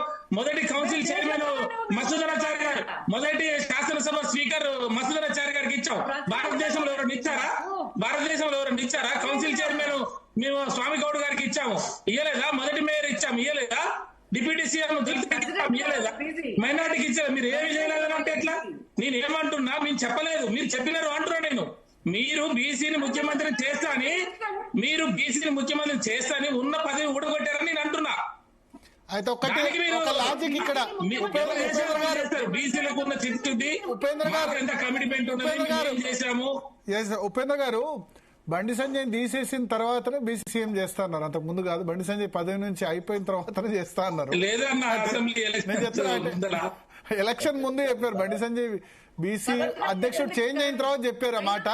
కానీ చేంజ్ అయిన తర్వాత చెప్పారు కానీ, ఒక్క నిమిషం, చేంజ్ అయిన తర్వాత చెప్పారు కానీ అటు బీజేపీ ప్రెసిడెంట్ బీసీ చేయలే, బీజేపీ లీడర్ కూడా బీసీ చేయలే, రెండు అప్పర్ కాస్ట్ కి ఇచ్చారు. మరి అక్కడ అసెంబ్లీలో ఫ్లోర్ లీడర్ కూడా మళ్ళీ వాళ్ళకే ఇచ్చారు. మంచి గుర్తు చేసినాం. ఫస్ట్ మీరు ప్రెసిడెంట్, వర్కింగ్ ప్రెసిడెంట్ బీసీలకి, తెలంగాణలో బీసీలకి బీఆర్ఎస్ ద్వారానే ఎంతో ఇంతో న్యాయం జరిగింది. ఏ రకంగా ఆర్థికంగానైనా, సంక్షేమంగానైనా, పదవులనైనా. జస్టిస్ ఈశ్వరయ్య గారు ఒప్పుకోరు, మాకు తెలుసు, కానీ బీఆర్ఎస్ ద్వారా బీసీలకు అంత ఇంతో మేలు జరిగింది తెలంగాణలో. శరత్ గారు ఏదో చెప్పాలనుకుంటారు. శరత్ గారు చెప్పండి. ఒక విషయం చెప్పన్నా సార్, చర్చ పక్కకు పెట్టడంలో సిద్ధహస్తులు సార్ వీళ్ళంతా. ఒక రకంగా మీరు బీసీ రిజర్వేషన్ టాపిక్ తప్ప ఇక దేశంలో కూరగాయల ధరలు కూడా ఇదే టాపిక్ లో, ఇదే సందర్భంలో డిస్కషన్ చేస్తారు. ఫస్ట్ పాయింట్, వీళ్ళంతా ఇట్లా అల్లరి చేస్తున్నప్పుడల్లా ఒక అగ్రకులాల వాళ్ళకు ఒక అవకాశం కల్పిస్తూ పోతుంటాడు రేవంత్ రెడ్డి. ఇవాళ లేటెస్ట్ గా ఏంటంటే, రాష్ట్ర వినియోగదారుల సంఘ దీనికి ట్రైబ్యునల్ కి రాధారాణి అని ఒక ఆంధ్ర ఆమెను చైర్మన్ గా అపాయింట్ చేసినారు. విన్నారా? వీళ్ళు ఇట్లా కొట్లాడుతూనే ఉంటారు. ఎన్ని లేటరల్ అపాయింట్మెంట్స్ జరిగినాయండి రేవంత్ రెడ్డి గారు వచ్చిన తర్వాత? ఒక్క చోట కన్నా ఒక అవకాశం ఇచ్చినదా? ఇప్పుడు చూడండి, రాజశేఖర్ రెడ్డిని ఫస్ట్ రేరా చైర్మన్ చేసినాడు. అక్కడ సంతోష్ రెడ్డి గారు లైన్ లో ఉండే నెక్స్ట్. అయితే సంతోష్ రెడ్డి, నువ్వు ఆగు, ఒక్క నిమిషం ఆగు, అక్కడ లోకాయుక్త ఖాళీగా నేను అటు పంపుతా, అది నీకు ఇస్తా అన్నాడు. అని ఏం చేసినాడు, అక్కడి నుంచి తీసుకొచ్చి ఇక్కడ పెట్టేసేసి ఆ పోస్ట్ కూడా అక్కడ ఇచ్చేసినారు. ఇవాళ రాష్ట్రంలో ఇంపార్టెంట్ పొజిషన్ లో ఎక్కడన్నా ఒక బీసీని చూపెట్టమనండి సార్. ఇది మాట్లాడరు వీళ్ళు. ఈ బీసీ సంఘాల వాళ్ళు మాకు జరుగుతున్న అన్యాయం గురించి మాట్లాడకుండా దిక్కులేని రేవంత్ రెడ్డిని పోగడానికి కొంతమంది ముందుకు వస్తున్నారు, కొంతమంది కేసీఆర్ ను పోగొడుతున్నారు. దీనివల్ల ఒరిగే ప్రయోజనం ఏందండి? అసలు ఇష్యూ ఎక్కడ పోతుంది? దాని గురించి ఎందుకు మాట్లాడరు? మేము అడ్వకేట్ జనరల్ బీసీ చేసినామన్నా ఫస్ట్ సారి. సార్ మీరు బీసీ ఎప్పుడు చేసినారో వాళ్ళు చేసిరా? మరి వాళ్ళు చేసిరా? కాంగ్రెస్ వాళ్ళు, బీజేపీ వాళ్ళు చేస్తారా? ఒక్క నిమిషం, రాణి రుద్రమ గారు చెప్పాలనుకుంటారు, చెప్పండి. భరత్ గారు, ఏం లేదు, మొత్తం చార్జింగ్ అయిపోయి ఫోన్ డెడ్ అయిపోతుంది. Okay, if you don't mind. Okay. Congress వాళ్ళు, బీజేపీ వాళ్ళు అట్లా పరారు కావాల్సిందే. మీరు సమాధానాలు ఉండవు మీ కాడ, పారిపోవాల్సిందే. కాంగ్రెస్ వాళ్ళు పారిపోతారు, బీజేపీ వాళ్ళు పారిపోతారు. గంటన్నర అయింది. మీరు నాతో ఆర్గ్యుమెంట్ చేయగలుగుతారా? ఎందుకు? నా ఫోన్ ఛార్జింగ్ అయిపోయింది. నాతో ఆర్గ్యుమెంట్ చేయగలుగుతారా? మీరు నేను 24 గంటలు చేయగలుగుతా. అట్లా ఒకసారి రాణి రుద్రమదేవి పోరాటం. Good for you. రుద్రమదేవి పోరాటం. ఓకే. ఎస్ శరత్ గారు. సార్, ఇప్పుడు విషయం ఏంటంటే, ఎప్పుడు మీరు డిస్కషన్లు పెడుతున్నారు? అసలు అన్ని ఛానళ్ల కంటే ఎక్కువగా బీసీలకు సంబంధించిన వ్యవహారాలలో మీరు డిస్కషన్, డిబేట్ పెడుతున్నారు. కానీ వచ్చిన వాళ్ళు కొద్దిగా ఒక క్రమశిక్షణ పాటించేసి ఒకళ్ళ తర్వాత ఒకళ్ళు మాట్లాడాలి. First point. రెండోది, వ్యక్తిగత దూషణలకు పోదు sir. The level of the debate is depleting. అట్లా వద్దు అని నేను చెప్పి, ఇప్పుడు రుద్రమ గారిని తిట్టంగానే బీసీ రిజర్వేషన్ రాదు, లేకపోతే ఇంకెవరినో తిట్టంగానే మనకు ఒరిగేదంటూ ఏం లేదు. ప్రస్తుతం కింగ్ కర్తవ్యం ఇప్పుడు ఏం చేస్తే బాగుంటుంది అనే దానికి you should contribute your idea, your advice. తర్వాత రెండోది ఏంటంటే, నేను ప్రతిసారి నాకు బాధాకరమైన అంశం ఏంటంటే, ఇప్పటి వరకు మీరు బీసీ ఉద్యమం ఉవ్వెత్తున వచ్చినప్పుడల్లా సీక్రెట్ గా అపాయింట్మెంట్స్ అన్ని వాళ్ళ ఓన్ కులపోళ్ళకి, అగ్ర కులాల వాళ్ళకి ఇస్తున్నారు. ఈవెన్ తెలంగాణ వాదాన్ని కూడా బొంద పెట్టేసేసి ఇప్పుడు ఆంధ్ర మూలాల వాళ్ళకి కూడా పదవులు అంటగట్టేటువంటి పరిస్థితి రేవంత్ రెడ్డి తీసుకువస్తే అక్కడ ఉన్న బీసీ మంత్రులు మాట్లాడారు, బీసీ నాయకులు మాట్లాడరు. అంత దద్దమ్మలాగా నోరు మూసుకొని అప్పుడే కోరుకుంటారు. మరి అడగవద్దా ఏటయ్యా మరి ఎట్లా జరుగుతుంది? లేటరల్ అపాయింట్మెంట్స్ గురించి రాహుల్ గాంధీ ఎంత అల్లరి చేసినాడు కేంద్రంలో. మరి తెలంగాణ వచ్చేటప్పటికి ఎందుకు లేటరల్ అపాయింట్మెంట్ గురించి మాట్లాడు? ఈ టాపిక్ ఎవరు మాట్లాడరు. ఆ పార్టీలో ఉన్న వాళ్ళంతా ఎంతసేపు అసలు మనం అనొద్దు కానీ హనుమంతరావు గారికి ఏం సేవ్ ఉంది సార్ కాంగ్రెస్ పార్టీలో? మొన్న మాట్లాడడానికి మైకుకు నేను ఒక 2 నిమిషాలు మాట్లాడతా అని బతిమిలాడుకుంటే 2 నిమిషాలు మాట్లాడే అవకాశం ఇచ్చినారు. తర్వాత రేవంత్ రెడ్డి సభలో కూడా అతను నరసింహుల్ని ఆయననేమిది నువ్వు విష్ చేసి కూర్చోమన్నారు. గదేందయ్యా నాకు మైక్ ఇయ్యరా, 2 నిమిషాలు మాట్లాడే అవకాశం ఇయ్యరా దళితుడికి అని బతిమిలాడుకొని గీమాలుకొని తీసుకొని రేవంత్ రెడ్డిని జీవితకాలం ముఖ్యమంత్రిగా ఉండు అని చెప్పి అడిగినారు. ఇక ఇట్లా స్వామి భక్తి ప్రదర్శించుకునే వాళ్ళు, ఇట్లా పొగడ్తలతో నాయకత్వాన్ని పొగిడి ఏదో పోస్ట్ సంపాదించుకునే వాళ్ళు ఎన్నడూ బీసీల తరఫున కొట్లాడతారండి? మేం చేసినా అంటారు. ఎవడన్నా ఒక్కడు అడిగినాడా కనీసం? మరి రాష్ట్ర కేబినెట్ లో 42% లేదా 45% రేవంత్ రెడ్డి అడ్డొచ్చింది, ఎందుకు చేయట్లేదు? కేబినెట్ లో ముందు చేసి ఎమ్మెల్యేలు 7 ఉన్నారు, బీసీ ఎమ్మెల్యేలు ఉంది 7 కాంగ్రెస్ లో. 7 అవుట్ ఆఫ్ 64 ఉన్నది 7. అంటే ఇప్పుడు వాళ్ళు టికెట్లు ఇచ్చింది తక్కువనే, ఎందుకంటే టికెట్లు ఇచ్చింది 20, దానిలో 5 చార్మినార్, డబీర్పుర, యాకత్పుర గెలవని సీట్లు ఇస్తారు. అందరు పార్లమెంట్ నియోజకవర్గానికి 2 ఇస్తాడు అసెంబ్లీ సీట్లు. మీరేమో ఎక్కువ, మీరు 22, మీరిచ్చింది కూడా 22, 23. అది కూడా గదే చార్మినార్, డబీర్పుర, యాకత్పుర. ఇవి అదేంటంటే ఆ మజ్లిస్ కి ఇచ్చే సీట్లు దేవుడికి ఇచ్చినట్టు. దేవుడు ముందు అంటారు కదా, దేవుడికి అది ఎట్లా మజ్లిస్ గెలుస్తుంది. ఆ సీట్లు తెలివిగా ఏంటంటే 5-6 సీట్లు బీసీలకు ఇచ్చి మేము ఇచ్చేదే 20, ఆ 20లో 5-6 ఇటు పోతాయి. ఇక ఇచ్చేది 14, ఆ 14లో గెలిచింది 7 ఎమ్మెల్యేలు కాంగ్రెస్ లో ప్రస్తుతం. ఒక్క నిమిషం భరతన్న, ఇవన్నీ ఇట్లా జరుగుతున్నాయి. ఒక్క నిమిషం సార్ ఈశ్వరే సార్, రేపు మీరు పొద్దున దీని మీద మాట్లాడాల్సి వస్తుంది. సరే ఇన్ని విషయాలు జరుగుతున్నాయి, 72 చైర్మన్లు 50 చైర్మన్లు వాళ్ళే తిన్నారు. ఇప్పుడు సారు మన శరత్ సార్ చెప్పినట్టు మళ్ళీ ఇవాళ కూడా ఒక పోస్ట్ వేసినాడు, బాలసుబ్రహ్మణ్యం విగ్రహం పెట్టిస్తున్నాడు. సార్ ఇదంతా ఒక సబ్జెక్టు. సరే వాళ్ళ చేతిలో ఉన్నాయి సార్. నాకు ఇప్పటికే అర్థం కాని అంశం 27 కార్పొరేషన్లు, ఫెడరేషన్లు ఉన్నాయి సార్. భరత్ సార్ మీరు కూడా కొంచెం దీని మీద ట్రై చేయండి, ఫోకస్ చేయండి. రేపు నుంచి ఒకటే 15 నిమిషాలలో సంతకాలు పెడితే మా నాయ బ్రాహ్మణ ఫెడరేషన్ వస్తుంది సార్, మా ఒడ్డెర ఫెడరేషన్ వస్తుంది సార్, మా విశ్వబ్రాహ్మణ ఫెడరేషన్ వస్తుంది సార్, మా దుదేగుల ఫెడరేషన్ వస్తుంది సార్, మా పూసల ఫెడరేషన్ వస్తుంది సార్. 60 సంవత్సరాల స్వతంత్ర, 75 సంవత్సరాల స్వతంత్ర భారతదేశంలో ఒక్క ఫెడరేషన్ అపాయింట్ చేయలేదు సార్. ఆ ఫెడరేషన్ కు ఒక చైర్మన్ వేయండి సార్. మా కులపోళ్ళు అరే మా వాడు చైర్మన్ అయిండు, ఎర్రబుగ్గకారైంది, మా గంగిరెద్దులో కూడా నాయకులు అవుతారు. రాష్ట్ర ప్రభుత్వంలో ఇంత అవకాశం వస్తుంది. చిన్న కులాలను నమ్మి వాళ్ళ ఓట్లు వేసినాము, పన్నులు కడుతున్నాము. మేము కట్టే పన్నులతోటే రాష్ట్ర బడ్జెట్ వస్తుంది. ఆ రాష్ట్ర బడ్జెట్ తోటే వీళ్ళు ముఖ్యమంత్రులు, మంత్రులుగా లేకపోతే ఎమ్మెల్యేలుగా వీళ్ళ జీతాలు వస్తున్నాయి. కానీ మిమ్మల్ని మంత్రులు కూడా చూడరా సార్? ఫెడరేషన్ సార్, మేము ఎమ్మెల్యేల సంగతి దేవుడు ఎరుగు, మేము ఎంపీల సంగతి దేవుడు ఎరుగు, మంత్రుల సంగతి దేవుడు ఎరుగు సార్. మా కులానికి ఒక ఫెడరేషన్ ఏమని అడుగుతున్నాం సార్. ఇది దీనికి రాహుల్ గాంధీ అవసరం లేదు, రాజ్యాంగం అవసరం లేదు కదా సార్. దీనికి హనుమంతరావు గారు నేను అడుగుదాం అనుకున్న వారు చర్చల నుంచి పోయారు. నిజంగా వారు సీనియర్ నాయకులు మనం అప్రిషియేట్ చేయాలి.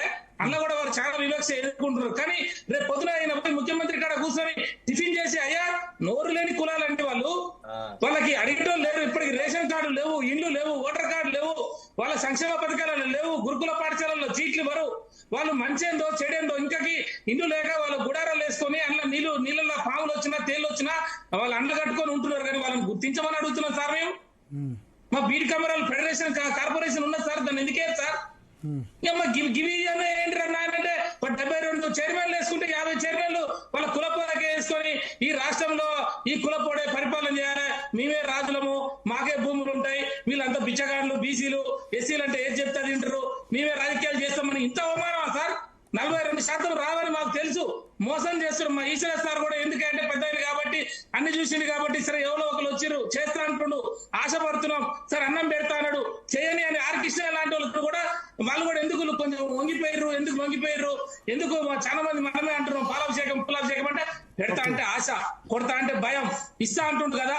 అయ్యో ఎవడనలేదు ఇంతవరకు, అసెంబ్లీలో పెట్టిండు ఆర్డినెన్స్ చేసినాడు, ఈ ఢిల్లీలో పోయి ఏమన్నా చేస్తాడేమో అనుకున్నాం కానీ అక్కడ అస్త్రశస్త్రాలు పడేసి రాహుల్ గాంధీ రాకుండా వచ్చేసి నేను అన్ని చేసినా ఇక రాహుల్ గాంధీని ప్రధానమంత్రిని చేసినాక అయితే అంటే రాహుల్ గాంధీ ఈ దేశానికి ప్రధానమంత్రి ఎన్నడు కావాలి సార్, మాకు రిజర్వేషన్లు ఎప్పుడు రావాలి సార్, మా బాధ అరణ్య రోదరైంది ఏమని చెప్పుకోవాలి. రేపు పరిషత్ ఎలక్షన్ లో కూడా అదే కథ చేస్తాడు.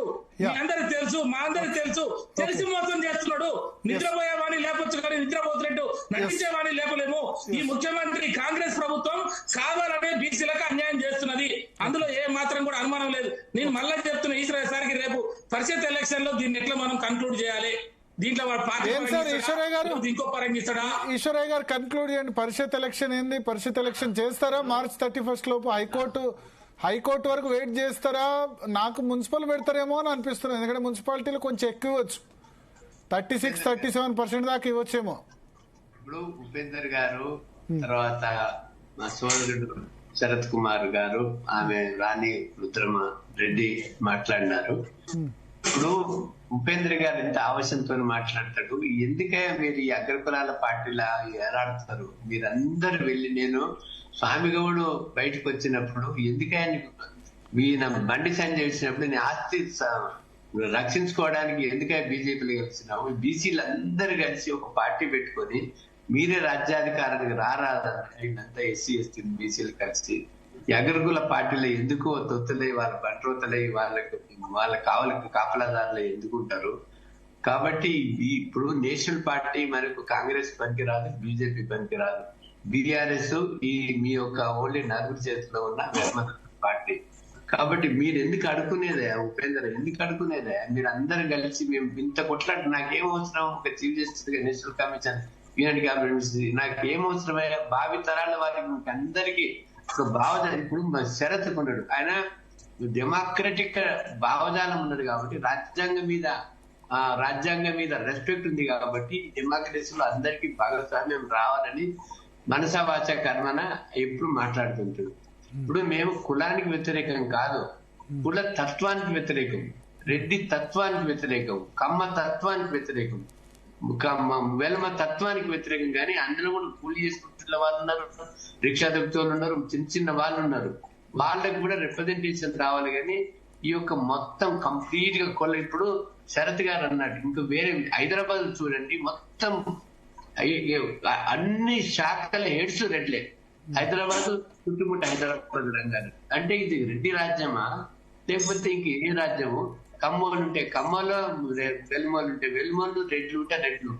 తర్వాత ఎన్ని స్కామ్లే, ఓటుకు నేనైతే వ్యాసం రాసినాను, ఇది క్విడ్ ప్రోకో అని. ఇప్పుడు ఇవాళ డిస్క్వాలిఫికేషన్స్, ఇంతకంటే రాజకీయ వ్యభిచారం ఏమైనా ఉంటుందా? ఇంతకంటే వాళ్ళ పార్టీ మారలేదా? పార్టీ మారినాక ఆయన ఈ రకంగా తీర్పు ఇవ్వడం అనేది బీఆర్ఎస్ లో కూడా ఉన్నప్పుడు మనకు ఇంద్రకరణ్ రెడ్డిని, శ్రీనివాస్ యాదవ్ ని వాళ్ళందరినీ తెలుసుకొని వాళ్ళకి పదవులు ఇచ్చి కార్లు ఇచ్చి క్విడ్ ప్రోకో వాళ్ళు తప్ప purely prevention of corruption act కింద వస్తుందని ఒక పిటిషన్ ఇబ్రాహిం వేసినాడు, నా దగ్గరకు వస్తే నేను అడ్వైజ్ ఇచ్చినాను. ఇప్పుడు వీళ్ళు కూడా అంటే రాజకీయ వ్యభిచారానికి అంతు లేకుండా. సరే, నిన్నటి తీర్పు మీద మీ రియాక్షన్ ఏంది? స్పీకర్ తీర్పు మీద వేరే టాపిక్ రాజకీయ వ్యభిచారానికి పరాకాష్ట స్టేట్మెంట్ ఇచ్చింది. రాజకీయ వ్యభిచారానికి పరాకాష్ట అంటే ఎవిడెన్స్ లేదు, సరిపోదు అని అంటున్నారు. ఎక్కడ పేపర్ లో వచ్చింది, టీవీలో వచ్చింది, కరెక్ట్ కాదు. బాబరీ మసీద్ పూల కొడితే ఎవ్వడు చూడలేదు, ఎవ్వడు విట్నెస్ లేదు. వీళ్ళు బాటంగా బాయి అని వాళ్ళతోని అలై బలై తీసుకొని అన్ని చేసేసుకొని 24 గంటలు వాళ్ళతోనే ఉండి వాళ్ళతోనే చేసి వీళ్ళకి ద్రోహం చేసి ఈ పార్టీ మీద గెలిచి ఎవరు చూడలేదంటే ఎవరు చేయలేదంటే వాళ్ళు ఏది ముఖ్యమంత్రి గారు మాట్లాడతాడు, అవును వాళ్ళు పార్టీలను ఎక్స్పెల్ చేసినంత వరకు వాళ్ళు బీఆర్ఎస్ వాళ్ళే అంటే మనం క్లెయిమ్ చేయాల్సి వస్తుంది. అది జాగ్రత్తగా రేవంత్ రెడ్డి గారు మీరే క్లెయిమ్ చేసుకున్నారు కదా, ఇంత జూటగా మాట్లాడితే ఎట్లానంటే విచిత్రము. కాబట్టి ఇప్పుడు మీరు అంటే హైకోర్టు ముందు సుప్రీంకోర్టు ముందు ఎవిడెన్స్ సరిపోద్దా? నిన్న స్పీకర్ ముందు ఇచ్చిన ఎవిడెన్స్ సరిపోద్దా? పేపర్ క్లిప్పింగ్స్ మేము కన్సిడర్ చేయమంటున్నారు. టీవీలో ఆయన ఎమ్మెల్యేలు కూడా మాట్లాడారు కొన్ని సందర్భాల్లో, మేము కాంగ్రెస్ లో చేరామని, అయినా కన్సిడర్ చేయలేదు.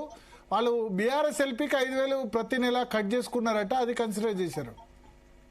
అది ఇప్పుడు ఎక్స్పెల్ అయ్యేంత వరకు అతను బీఆర్ఎస్ ఎమ్మెల్యే కదా. ఎక్స్పెల్ అయిన తర్వాత వాళ్ళ పద్ధతి మారుతుంది. ఎక్స్పెల్ కాకముందు పద్ధతి ఎట్లా మారుతుంది? దాన్ని వీళ్ళ మీద నెపం నొప్పి వీళ్ళ మీద తప్పు పోయడం అనేది కరెక్ట్ కాదు అది. బట్ ఏదైనా కాంగ్రెస్ కు పరువు పెరగలేదు. దీంతో కాంగ్రెస్ కు పతనానికి ఇది నాంది. కానీ వాళ్ళని ఏదో మేనేజ్ చేసుకొని మ్యానిపులేషన్ చేసుకొని స్పీకర్ ఈ రకమైన తీర్పు ఇచ్చుకోవడం అనేది ఇంకా ప్రచారమై కాంగ్రెస్ కు ఇంకా వాళ్ళ యొక్క ఇమేజ్ ఇంకా దెబ్బతింటది, కానీ వాళ్ళ ఇమేజ్ పెరగదు.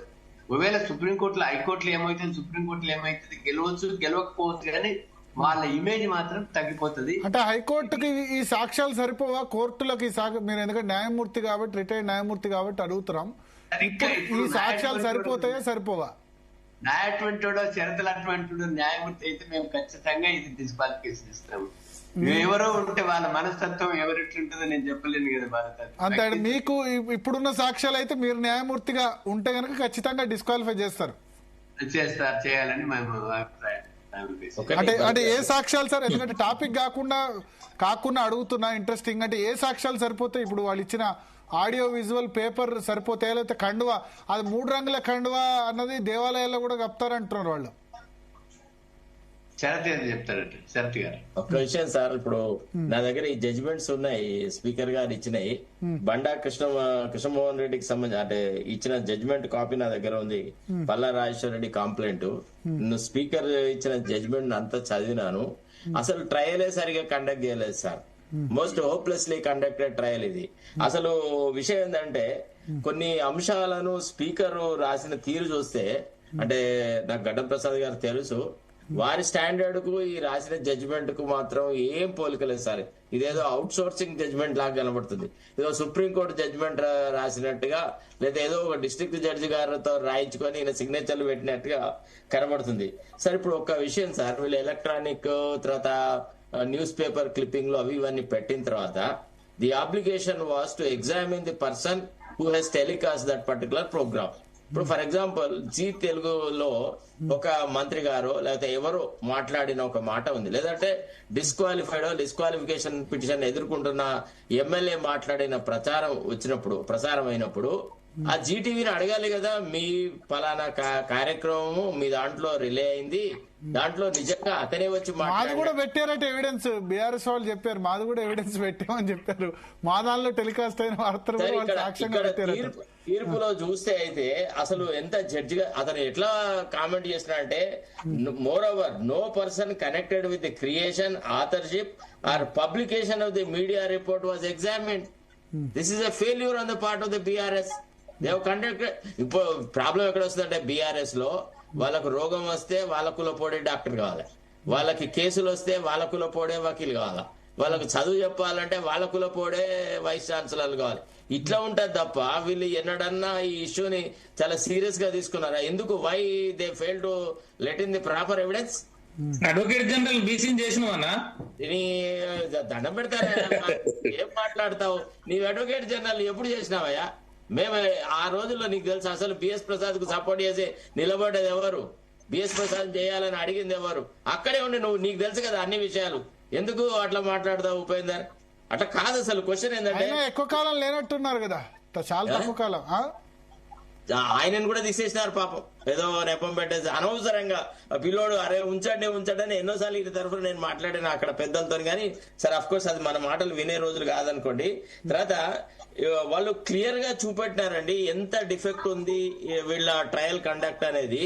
వీళ్ళు అక్కడ నిపుణత ప్రదర్శించాలి కదండి. ఇప్పుడు కోర్టులో కేసు ఓడిపోవడం అంటే the manner in which you conduct the case, నీలో క్లారిటీ ఉండాలి కదా, నీ క్లారిటీ ఆఫ్ థాట్ కదా. నీ మొత్తం whole story is based upon paper publications and their public statements. They have given up the membership of the party voluntarily అన్నావు. Towards establishing that part, not letting the evidence properly. Trial court practice తెలిస్తే కదా ఎన్నడన్నా వాడికి return statement తెలియక, ప్లేంట్ తెలియకపోయి, evidence తెలియకపోయి, ఏం తెలియకుండా పోయి ఆడ ఏదో ఉపన్యాసాలు రాసినారు, ఇచ్చినారు.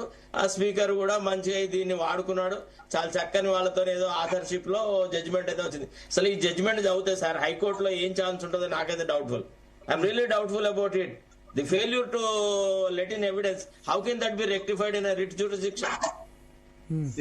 రిమాండ్ చేసి మళ్ళా ఏ విషయం సరే ఇచ్చేది మనం ఫెయిల్ అయ్యి మన పోరాడు ఏం రాయడు పరీక్షలో, వాళ్ళు మాత్రం మార్కులు వేయాలంటే ఎట్లా వేస్తారు సార్?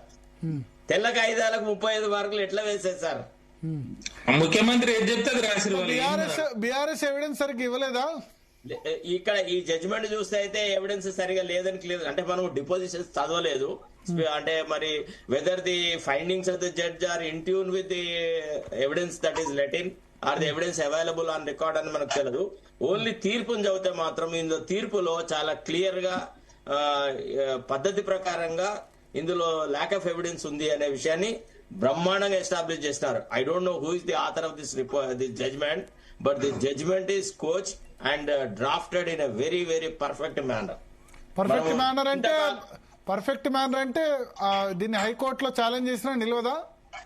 ఏమో నాకైతే I'm doubtful about all this. ఎందుకంటే మేనర్ ఇప్పుడు మనము చదివిన తర్వాత మేము హైకోర్టులోనే ప్రాక్టీస్ చేస్తాం, కింది కోర్టులో ప్రాక్టీస్ చేసినాం, మొదటి నుంచి రికాల్ ఆఫ్ వారెంట్ దగ్గర నుంచి మేము ప్రాక్టీస్ చేసినాం. మాకు కొన్ని న్యాయ సూత్రాలు ఉంటాయి కదా, ఆ న్యాయ సూత్రాలను కాదని ఏ జడ్జి తీర్పు ఇవ్వగలడు చెప్పండి ఒక మాట. ఇప్పుడు మీరు బెయిల్ కోసం పోయినారు, బెయిల్ కు సంబంధించిన అంశాలనే ప్రస్తావించకుండా జడ్జి గారు చాలా హార్ష్ గా ఉన్నారు, జడ్జి గారి మీద మన్ను పోసి ఏం లాభం అండి? You should put up your performance, you should have let in the evidence. BRS సరైన ఎవిడెన్స్ ఇవ్వలేదంటారా? ఈ జడ్జ్మెంట్ చదివితే అయితే అట్లే కనబడుతుంది సార్. ఈ జడ్జ్మెంట్ చదివితే కానీ మరి ఈశ్వరయ్య గారు అంటారు నేనైతేనో శరత్ అయితేనో ఖచ్చితంగా డిస్క్వాలిఫై చేసేవాళ్ళం అంటారు. ఫోటోస్, ఆడియో క్లిప్పింగ్, వాళ్ళు సభలలో కూర్చున్నాయి, వాళ్ళు మాట్లాడినాయి, వాళ్ళే మీడియా ముందు వచ్చి కాంగ్రెస్ పార్టీలో చేరినామని చెప్పిన ఆడియో వీడియోని అన్ని తీసుకొచ్చి ముందు పెట్టినాం కదా. ఈశ్వరయ్య గారు చెప్తారు. ఎస్ ఈశ్వరయ్య గారు. ఇప్పుడు అక్కడ వాళ్ళు చెప్పిన ఎవిడెన్స్, సాక్ష్యాలు ప్రొడ్యూస్ చేసిన ఇవన్నీ సరి అయిన పద్ధతిలో, సరి అయిన ప్రాస్పెక్ట్ లో కన్సిడర్ చేసినారా లేదా అనేది ఎవిడెన్స్ అంతా పరిశీలన చేసిన తర్వాత ఒకవేళ జడ్జి గారికి నమ్మకం ఉంటే అది ఖచ్చితంగా కొట్టేస్తాడు, డిస్క్వాలిఫికేషన్ చేస్తాడు. లేదనంటే మాటువంటి ఉంటే ఈ విషయం మీద మీరు క్లారిటీ లేదు, దీని మీద మళ్ళీ ఎవిడెన్స్ తీసేసుకొని మళ్ళీ పంపించండి అని రిమాండ్ కూడా చేసి మేము ఈ విషయం మాత్రం మేము వదలం. ఒకసారి మేము నమ్మిన తర్వాత ఇది పచ్చి రాజకీయ వ్యభిచారం అని తెలిసిన తర్వాత ఈ రకంగా తప్పించుకోవడానికి మాత్రం వీల్లేదని మా యొక్క పర్సనల్ అభిప్రాయం ప్రకారం మేము చేసుకుంటుంటే ఇప్పుడు ఎట్లా అవుతుంది అనేది ఎవిడెన్స్ వదలంటే మీరు పర్సనల్ గా కేసు ఫైల్ చేస్తారా దీనికి ముగింపు? నేను హైకోర్టులో ఇప్పుడు నేను ఆర్గ్యూ చేయలేదు, మీరు ఆర్గ్యూ చేయలేరు, ఓన్లీ సుప్రీం కోర్టులోనే ఆర్గ్యూ చేయాలి అంతే కదా? సుప్రీం కోర్టులో ఆల్ అదర్ హైకోర్టులో మొత్తం భారతదేశం అంతా పేరు కావచ్చు కదా ఎక్సెప్ట్ ఎందుకంటే మీరే చీఫ్ జస్టిస్ గా ఉన్నారు కాబట్టి చేయలేరు ఇక్కడ. బట్ సుప్రీం కోర్టులో అయితే చేయొచ్చు మీరు ఈ కేసును, మిగతా రాష్ట్రాల్లో ఎక్కడైనా చేయొచ్చు. అంటే మీకు ప్రజాస్వామ్యాన్ని రక్షించాలి, ఇటువంటి అడ్డుకట్ట వేయాలి, ఈ పార్టీ ఆ పార్టీ అయినా ఉంది అందుకనే, అంతేనా? నేనే all India back class federation Andhra హైకోర్టులో రిపిటిషన్ ఇప్పుడు రేపెల్లుండి వస్తుంది, మన నెక్స్ట్ వీక్ వస్తా ఉంటుంది అది. అక్కడ కూడా ఇటువంటి కులగానే జరిగి డెడికేటెడ్ కమిషన్ వేసి అక్కడ కూడా 42% రిజర్వేషన్స్. నీకెందుకంటే ఆయన అనుకూలంగా ఉన్నాడు మా ప్రధానమంత్రి కాబట్టి అక్కడనేమో కాంప్రమైజ్ అయ్యి బీహార్ లో కాంప్రమైజ్ అయ్యి నువ్వు 9 సీట్ల విషయం లేపకు, గమ్మునుండు, మనమిద్దరం బదురుకొని మళ్ళా రాజ్యాధికారం వద్దామని అక్కడ బదురుకొని 9 సీట్ల లేపనీయలేదు ఆయన. చంద్రబాబు నాయుడు 9 సీట్లు లేపడా అనేది మేము రిపిటిషన్ వేసిన తర్వాత బయటకు వస్తుంది. నెక్స్ట్ వీక్ లో అది అడ్మిషన్ కి వస్తుంది. ఓకే, ఒక్క నిమిషం. దాసోజు శ్రవణ్ గారు జాయిన్ అయ్యారు, ఆయన ఫోన్ ఇన్ లో జాయిన్ అయ్యారు ఈ ఇష్యూ మీదనే, బీసీ రిజర్వేషన్ మీదనే. ఒక 3-4 మినిట్స్ తీసుకొని క్లోజ్ చేద్దాం. నెక్స్ట్ మావోయిస్ట్ రిలేటెడ్ టాపిక్ ఉంది. శ్రవణ్ గారు. సార్ నమస్కారం. భరత్ గారు నమస్కారం. నమస్కారం. మీ జస్టిస్ ఈశ్వరయ్య గారు ఉన్నారు, శరత్ గారు ఉన్నారు, మీ బీసీ కమిషన్ మన మాజీ బీసీ కమిషన్ మెంబర్ ఉపేంద్ర గారు కూడా ఉన్నారు. ఏం చెప్పదలుచుకున్నారు ఎంపీటీసీ జెడ్పీటీసీ ఎలక్షన్ దాని మీద? ఇద్దరు మహామేధావులు ఉన్నారు, తర్వాత ఉపేందర్ గారు ఉద్యమకారుడు ఉన్నారు. చాలా సంతోషం, మీరు ఇంత మంచి చర్చ పెట్టిండ్రు, మీకు కూడా అభినందనలు. కాబట్టి మీ చర్చల ఫలితం ఏంటంటే అందరు అడ్వకేట్లే, ఇప్పుడు ఒక నేను తప్ప అందరు అడ్వకేట్లే ఇక్కడ. మీరు మేము వీళ్ళంతా కోర్టుల అడ్వకేట్లు అయితే మీరు ప్రజా కోర్టుల అడ్వకేట్లు. మీరు ప్రజా కోర్టు అడ్వకేట్లు చెప్పండి. సో కాబట్టి మీకుండే ఔన్నత్యం, మీకుండే గొప్పతనం మీదే సార్. వాళ్ళకి మాకు లిమిటేషన్, అడ్వకేట్లకు లిమిటేషన్స్ ఉంటాయి కానీ మీకు లేవు. అడ్వకేట్లకు ఉంటాయి, ఒక పార్టీలో పనిచేసే లీడర్లకు కూడా ఉంటాయి. జస్టిస్ ఇస్రాయల్ గారికి ఇప్పుడు ఏం లేదు.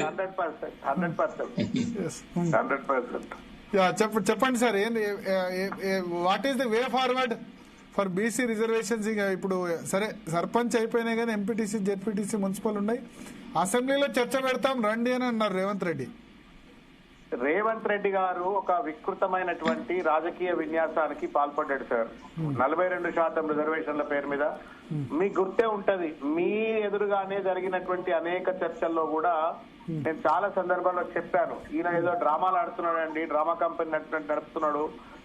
ఆయన డ్రామా చేయంగానే మా వాళ్ళు కొంతమంది జేబులకి ఆయన ఫోటో తీయటం, పాల ప్యాకెట్స్ తీసి పాలాభిషేకాలు, పూలాభిషేకాలు చేస్తున్నారు. ఇది తప్పు, ఆయన మోసం చేస్తాడు అన్నట్టుగానే కుండెత్తేసిండు. మొత్తానికి బీసీల నోట్లో మన్ను కొట్టిండు మొన్న సర్పంచ్ ఎన్నికల్లో.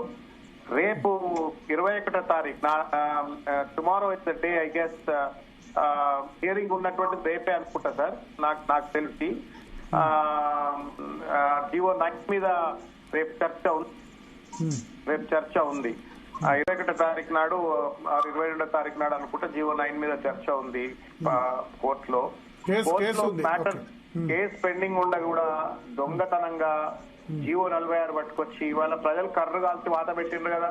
అధికార పక్షంలో ఉన్నటువంటి వాళ్లకు 90% ఎక్కువ సర్పంచులు గెలవాల్సిన దగ్గర విచ్చలవిడి అధికార దుర్వినియోగానికి పాల్పడ్డప్పటికీ, విచ్చలవిడిగా డబ్బులు పంచినప్పటికీ, విచ్చలవిడిగా పోలీసులను, రెవెన్యూ యంత్రాంగాన్ని వాడుకున్నప్పటికీ, రౌడీయిజం, గుండాయిజం అదిరించి బెదిరించి కోట్ల రూపాయలు ఇట్లా నీళ్లు పంపిణీ చేసినట్టుగా పంపిణీ చేసినప్పటికీ కూడా 50% కూడా దాటకుండా వాళ్ళు గెలవలేదంటే దాని అర్థం ఏంటంటే ప్రజలు తీవ్రమైనటువంటి ఆగ్రహవేశాలతో ప్రభుత్వ వైఫల్యాలు, తర్వాత బీసీ రిజర్వేషన్ల అమల్లో చేసిన మోసానికి తగిన ఫలం ఇచ్చిండ్రు.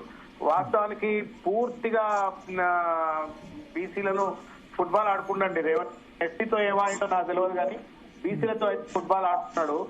ఆడుకొని ఇస్తాం, బహుశా ఆయన ఆడుకున్నాడు అన్నదానికంటే కూడా మనం బీసీలం అంతా కూడా ఆయన ఫుట్బాల్ ఆడుకోరా మేము ఫుట్బాల్ గాడు లెక్క అటు ఇటు ఆడతాము, ఏ గోళ్ళ కంటే ఆ గోళ్ళకు పోతాం అన్నట్టుగా మేమే అలౌ చేసినాం ఫర్ హిమ్ టు మెనోవర్ ప్లే అనమాట. ఇవాళ వాస్తవానికి ఈ ప్రభుత్వానికి కర్రుగా పరిపూర్ణమైనటువంటి ఒక వాత పెడితే తప్ప శాస్త్రం జరగదు. నెంబర్ 1, బీసీలకు ఇచ్చినటువంటి ఒక వాగ్దానం 42% రిజర్వేషన్, లేదా మేమెంతో మాకెంతో అన్నటువంటి ఒక వాగ్దానం కావాలంటే మోసం చేసిన ఈ ప్రభుత్వానికి తగిన గురపాఠం మొట్టమొదటి చెప్పాలి. ఈ ప్లేడ్ విత్ సెల్ఫ్ రెస్పెక్ట్, ఆత్మగౌరవంతో ఆట ఆడుతూ, కాబట్టి ఆత్మగౌరవంతో ఆట ఆడినటువంటి వాళ్లకు తప్పనిసరిగా తగిన గుణపాఠం చెప్పవలసిన అవసరం ఉంది. అది పార్టీల ఖచ్చితంగా చెప్పాలా. ఇవాళ ఇదే గనక ఇంత వికృతమైనటువంటి ఒక రాజకీయ క్రీడ, ఒక మోసపూరిత క్రీడ గనక ఏ దళితులకో లేకపోతే ఏ గిరిజనులకో జరుగుంటే తెలంగాణ రాష్ట్రం అగ్గిగుండం అవుతుండనండి. బీసీలం కాబట్టి ఆయన వర్గీకరణ లేదన్నా పట్టుకోలేదు, బిల్లులని, ఆర్డినెన్స్లని, మళ్ళీ జీవో 9 అని, జీవో 46 అంటే కూడా కొంత నేను ఈ మాట అనకూడదు, ఒక బానిస అని చెప్పని ఒక భావదారిద్ర్యంతో ఇవాళ కొట్టుమిట్టాడుతున్నటువంటి ఒక పరిస్థితి. దాన్ని అర్థం చేసుకొని ఇవాళ ఆయన ఆటలు ఆడిస్తూ, కాబట్టి రాజకీయాలు ఖచ్చితంగా అన్ని పార్టీల్లో ఉన్నటువంటి వాళ్ళు కూడా ఇవాళ ఈ ప్రభుత్వం చేసినట్టు ఒక మోసాన్ని తప్పనవలసిన అవసరం ఉంది. అది మహేష్ గౌడ్ గారైనా అనాల్సిందే, లేకపోతే బీఆర్ఎస్ లో ఉన్న శ్రీనివాస్ గౌడ్ గారైనా అనాల్సిందే, ఎవరైనా అనాల్సిందే. ఎంత అమాయకులండి బీసీలు. పాపం రేవంత్ రెడ్డిని పట్టుకొని రేవంత్ గౌడ్ అన్నారు, రేవంత్ రెడ్డిని పట్టుకొని రేవంత్ యాదవ్ అన్నారు, రేవంత్ రెడ్డిని పట్టుకొని రేవంత్ ముదిరాజ్ అన్నారు, రేవంత్ రెడ్డిని పట్టుకొని రేవంత్ చారి కూడా అన్నారు. ఇంత పెద్ద ఎత్తున పాపం పెద్దల బుధాల మీద వేసుకొని బీసీలంతా రేవంత్ రెడ్డి ఊరేగితే నోట్ల మన్ను కొట్టడానికి ఆయనకి ఎంత ప్రాణం ధరించిందో, ఎంత అన్యాయమైనటువంటి ఒక ఆట ఆడిండు అంటే బహుశా చరిత్రలో ఈ రకమైనటువంటి దుర్మార్గమైన నాటకం ఆడినోడు భారతదేశంలో ఏ ముఖ్యమంత్రి కూడా ఉండరు. ముఖ్యంగా astonishing from the Congress party. దురదృష్టం రాహుల్ గాంధీ ఏమో దేశం అంతా జై సంవిధానం అంటాడు, సోషల్ జస్టిస్ అంటాడు. బీహార్ మహారాష్ట్రలో పెద్ద ప్రచారం చేసుకున్నారు, మొత్తం 42% రిజర్వేషన్ ఇచ్చామని. వీడికి వస్తే ఏంటంటే మొత్తానికి తెప్పదగలేసిండ్రు. దీని పరిణామం తప్పనిసరిగా కాంగ్రెస్ మూల్యం చెల్లించుకుంటది. రేవంత్ రెడ్డి గారి ప్రభుత్వం, రేవంత్ రెడ్డి గారు కూడా వ్యక్తిగతంగా తప్పనిసరిగా మూల్యం చెల్లించుకుంటారని భావిస్తున్నాం. Okay okay okay. సో మీరు ఇప్పుడు అసెంబ్లీలో చర్చ పెట్టినప్పుడు వాళ్ళు మీ స్టాండ్ ఏంటి, ఈ విషయంలో మీరు చేయగలిగింది ఏంటి అని అంటే ఎట్లా? మీరు కేంద్రంలో రాష్ట్రాల అధికారం లేదు సరే, కానీ వాళ్ళు ఒకటే అడుగుతారు, కేసీఆర్ ఎందుకు రాడు చర్చకు ఈ విషయాల్లో అని అడుగుతారు. అప్పుడు ఆయన వాళ్ళు దీనంతా దిక్కుమాలిన ప్రశ్న ఇంకొకటి ఉంటదండి. రేవంత్ రెడ్డి ఒకవేళ అడిగితే మాత్రం అన్నారు కదా, నేను రమ్మనండి అని అన్నారు ఆయన. నేను అదే అంటున్నాను అన్న, నేనేమంటున్నా I'm not say admitting that you, I'm say if Revanth Reddy is asking for it, okay. నేను కాళ్ళ కేసీఆర్ గారు పట్లాడి అసెంబ్లీకి ఒకవేళ నిజంగానే కేసీఆర్ గారు వస్తే 42% రిజర్వేషన్ ఇస్తా అంటే ఇస్తాడా రేవంత్ రెడ్డి? ఇస్తాడా చెప్పని? ఆయన కనీసం పదవులు 42% ఇస్తాడా? ఒక ప్రశ్న అడగాల, అడగండి అన్న చెప్పి ఒక ప్రశ్న అంటే మీరు అందరు కాళ్ళ వేళ పట్టుకుంటే తప్ప ప్రతిపక్ష నాయకుడు అసెంబ్లీకి రాడు. ఐఎమ్ జస్ట్ సేయింగ్, మీరు దాన్ని మీరు కోడిగుడ్డ మీద ఎన్నికలు వెయ్యాకు రే శరతన్నో, కోడిగుడ్డ మీద ఇప్పటివరకు అసెంబ్లీకి రాలేదు కాబట్టి దండమైన కోడిగుడ్డ అన్న చర్చ అది కాదు. మనం రేవంత్ రెడ్డి ట్రాప్ లో పడితే ఎట్లా? రేవంత్ రెడ్డి ట్రాప్ ఏంటంటే కేసీఆర్ గారు వస్తున్నారా రావట్లేదా అని చెప్పని ఒక అంశాన్ని ముందుకు పట్టుకొచ్చి ఆయన మనతో ఆడినటువంటి ఒక దుర్మార్గమైన రాజకీయ క్రీడను మనం ఎత్తి చూపకుండా దాని మీద చర్చ చేస్తే it doesn't lead us anywhere అన్న. దాని మీద కేసీఆర్ గారు మాకు డైరెక్షన్ ఇవ్వకపోతేనే మేమంతా మాట్లాడుతున్నాం. ఇవాళ జీటీవీలో ఇట్లా మాట్లాడుతున్నామంటే ఆయన సిద్ధాంతమే, ఆయన డైరెక్షనే. ఒక కేటీఆర్ ఒక అడుగు అటేసినా, హరీష్ రావు గారు అడిగిటేసినా, పార్టీ యంత్రాంగం మంత్రాంగం అటు ఇటు నడిచినా ఇవన్నీ కూడా కారణం కేసీఆర్ గారే. కాబట్టి ఎప్పుడు రావాలా, ఎప్పుడు మాట్లాడాలా, ఏం మాట్లాడాలా అన్నిటికీ ఆయనే మార్గదర్శకుడు. కాబట్టి చర్చ అది కాదన్న. చర్చ ఏంటంటే రేవంత్ రెడ్డికి కేసీఆర్ గారు రాకపోవడం అడ్డంకి అయిందా చెప్పమని చెప్పండి. 4,000 పెన్షన్ ఇవ్వడానికైనా, నిరుద్యోగ వృత్తి ఇవ్వడానికైనా, మహాలక్ష్మి పథకం అమలు చేయడానికైనా, రైతు రుణమాఫీ పూర్తి స్థాయిలో చేయలేకపోవడానికైనా, రైతు భరోసా పథకాన్ని అమలు చేయలేకపోవడానికైనా, రైతు బంధు పథకం అమలు చేయకపోవడానికి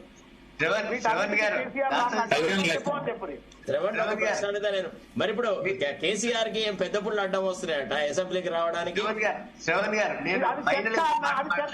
నేనేమంటున్నా చరతన్నా, మనం ఇవాళ ముక్కు గురించి చర్చ చేస్తున్నాం. ముక్కు గురించి చర్చ అంటే మనం చెవు గురించి మాట్లాడుతున్నాం. మనం ముక్కు మీద మీరు అడ్వకేట్లు అసలు పాయింట్ ఆడనిస్తాడా జడ్జి ఏమైనా? గట్టిగా నిలదీయాలి శాసనసభకు ఇప్పుడు ఎక్కువ నిలదీసిన వాళ్ళు ఎవరే? నిలదీసిన దానికే సమాధానం చెప్పట్లేడు ఆయన.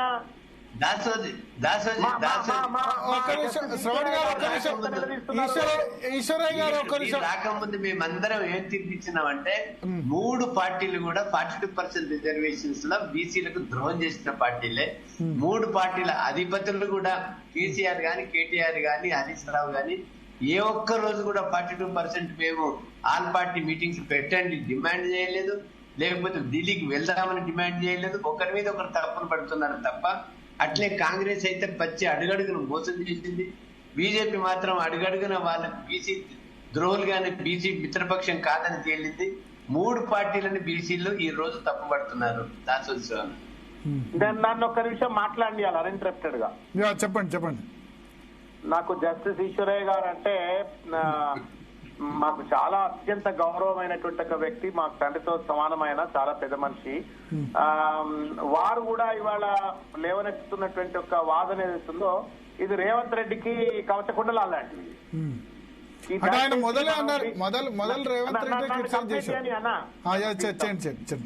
దయచేసి మనము అసంబద్ధమైనటువంటి ఒక వాదనలను చుట్టే గనక మనం పరిభ్రమించినట్టయితే రేవంత్ రెడ్డికి అవి కర్ణునికి కవచకుండలాలు ఎట్లా అవి కవచకుండలాలు అవుతాయి.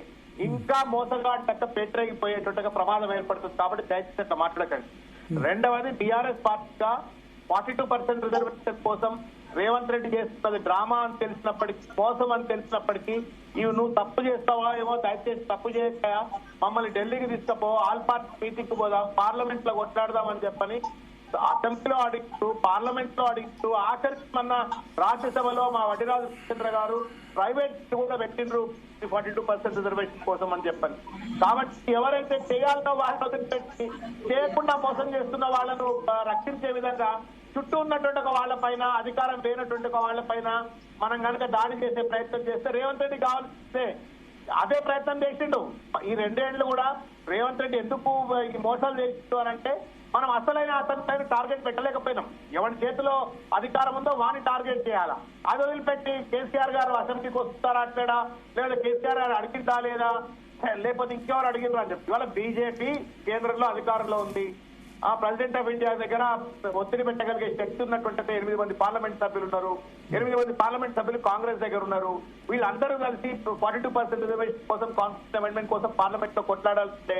ఇద్దరు చేసిన మోసాన్ని మీరు అనవసరంగా బీఆర్ఎస్ కంట్రిబ్యూట్ చేసి we are diluting the entire context and allowing a thief to escape. మనం మోసం చేసి ఒక దొంగను తప్పించుకుంటేందుకు మనం కారణభూతులు అవుతున్నాం. అందుకే నేను ఒక మాట, ప్రశ్నల లోపం ఉంటే సమాధానంలో లోపం ఉంటుంది. ప్రశ్న లోపం ఉంటే సమాధానం లోపం. ఇవాళ దురదృష్టం, మన బీసీ సంఘాలుగా, నాయకుగా మన ప్రశ్నల్లో లోపం ఉన్నది. అందుకే పాలాభిషేకాలు చేసినాం, కులాభిషేకాలు చేసినాం. Ordinance was fraud, bills were fraud, ordinance was fraud, Jantar Mantar dharna was fraud, GO 9 was fraud, 46 was fraud. Every time he was with fraud, that we were felicitating him and celebrating him. And ఇప్పుడు కూడా మళ్ళా రేవంత్ రెడ్డి దోషి అని నిర్దాక్షిణ్యంగా చెప్పకుండా అందరినీ ఒక కాటలో కట్టే ప్రయత్నం చేస్తున్నాం మనం. ఒక నిమిషం భరత్.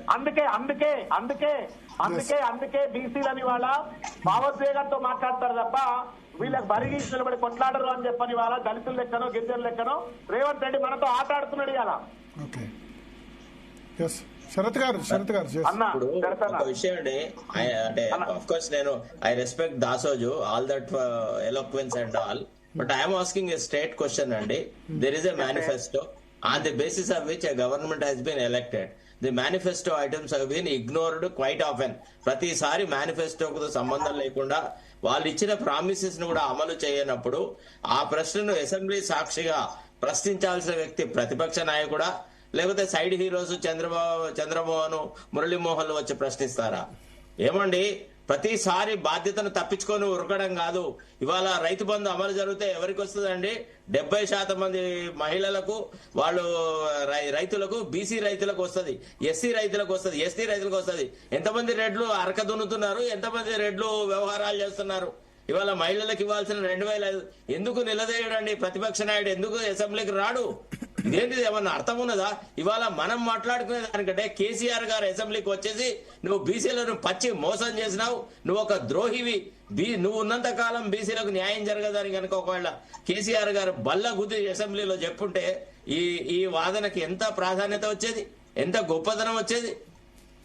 అసలు అది విషయాలు తప్పించుకొని ఎంతసేపు ఎవరు మాట్లాడితే వాళ్ళని తిడితే, ఒకవేళ బీసీలకు రిజర్వేషన్లు వస్తాయంటే దాసో శ్రవణ్కి ఒక నమస్కారం, మీ ఇష్టం వచ్చాడు మాట్లాడండి sir please. The question is not that. The opposition party leader cannot shirk his responsibility. Sorry. ఒక్క నిమిషం. This is a parliamentary democracy. Rahul Gandhi గారు బీసీ విషయాన్ని లేవనెత్తకపోతే రాహుల్ గాంధీని తిట్టడానికి మనకు అర్హత ఉంది.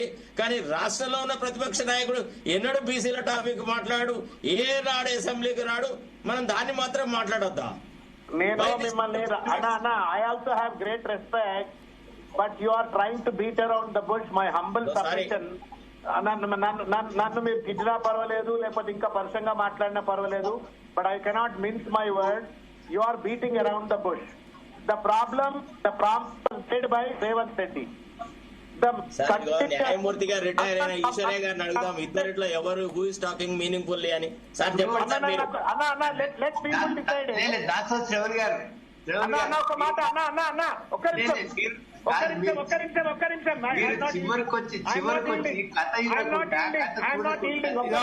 ఒక్కసారి శ్రవణ్ గారు చెప్పండి. చాలా విషయాలు చెప్పిండు, నన్ను చెప్పనియండి. కేసీఆర్ గారు అసెంబ్లీకి రాలేదు అన్న అంశం పైన చర్చ చేద్దాము అంటే అదొక అంశం. రెండవది వాళ్ళ రేవంత్ రెడ్డి గారు రిజర్వేషన్లు ఎందుకు ఇస్తలేడు, ఇవ్వకపోవడం వల్ల బీసీలకు జరుగుతున్న అన్యాయం ఏంటి అన్న దానిపైన చర్చ చేద్దామంటే అది చర్చ చేద్దాం. అసలు ఆ చర్చ అదే ఉండే కానీ నిన్న ప్రెస్ కాన్ఫరెన్స్ లో ఆయన మీ మీద వేసిపోయాడు, చర్చిద్దాం అసెంబ్లీలో రండి.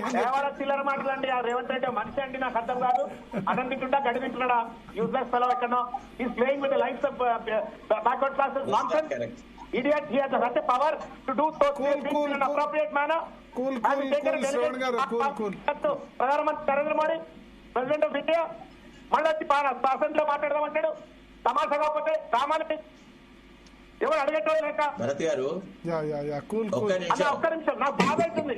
నాకు బాధ ఎక్కడ అంటే, నాకు బాధ అన్న, నేను కాంగ్రెస్ లో ఉండగానే 2018 మేనిఫెస్టో రాసినప్పుడు వర్గీకరణ జరగాలని చెప్పని మేనిఫెస్టో రాసిన వాడిని నేనే. కాంగ్రెస్ మేనిఫెస్టో కాంగ్రెస్ లో ఉండగానే కులగణన జరగాల అని చెప్పని కోర్టులో చేసేటప్పుడు చేసి రామచంద్రరావు గారు కులగణన చెయ్యాలా, వర్గీకరణ చెయ్యాలని చెప్పని ఆర్డర్ ఇచ్చిండ్రు.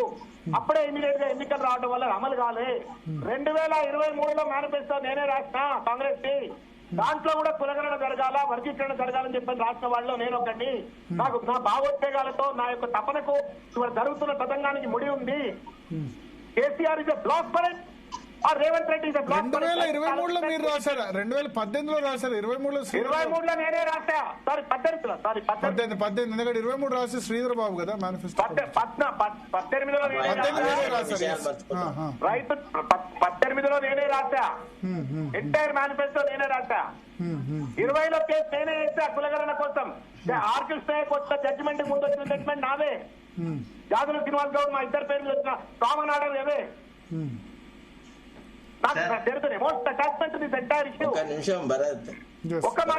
అడిగిన ప్రశ్నకు సమాధానం ఆయన చెప్పారు కానీ ఆయన వల్ల కాదు. కానీ ఒక్క విషయం, ఇవాళ ఉద్యమం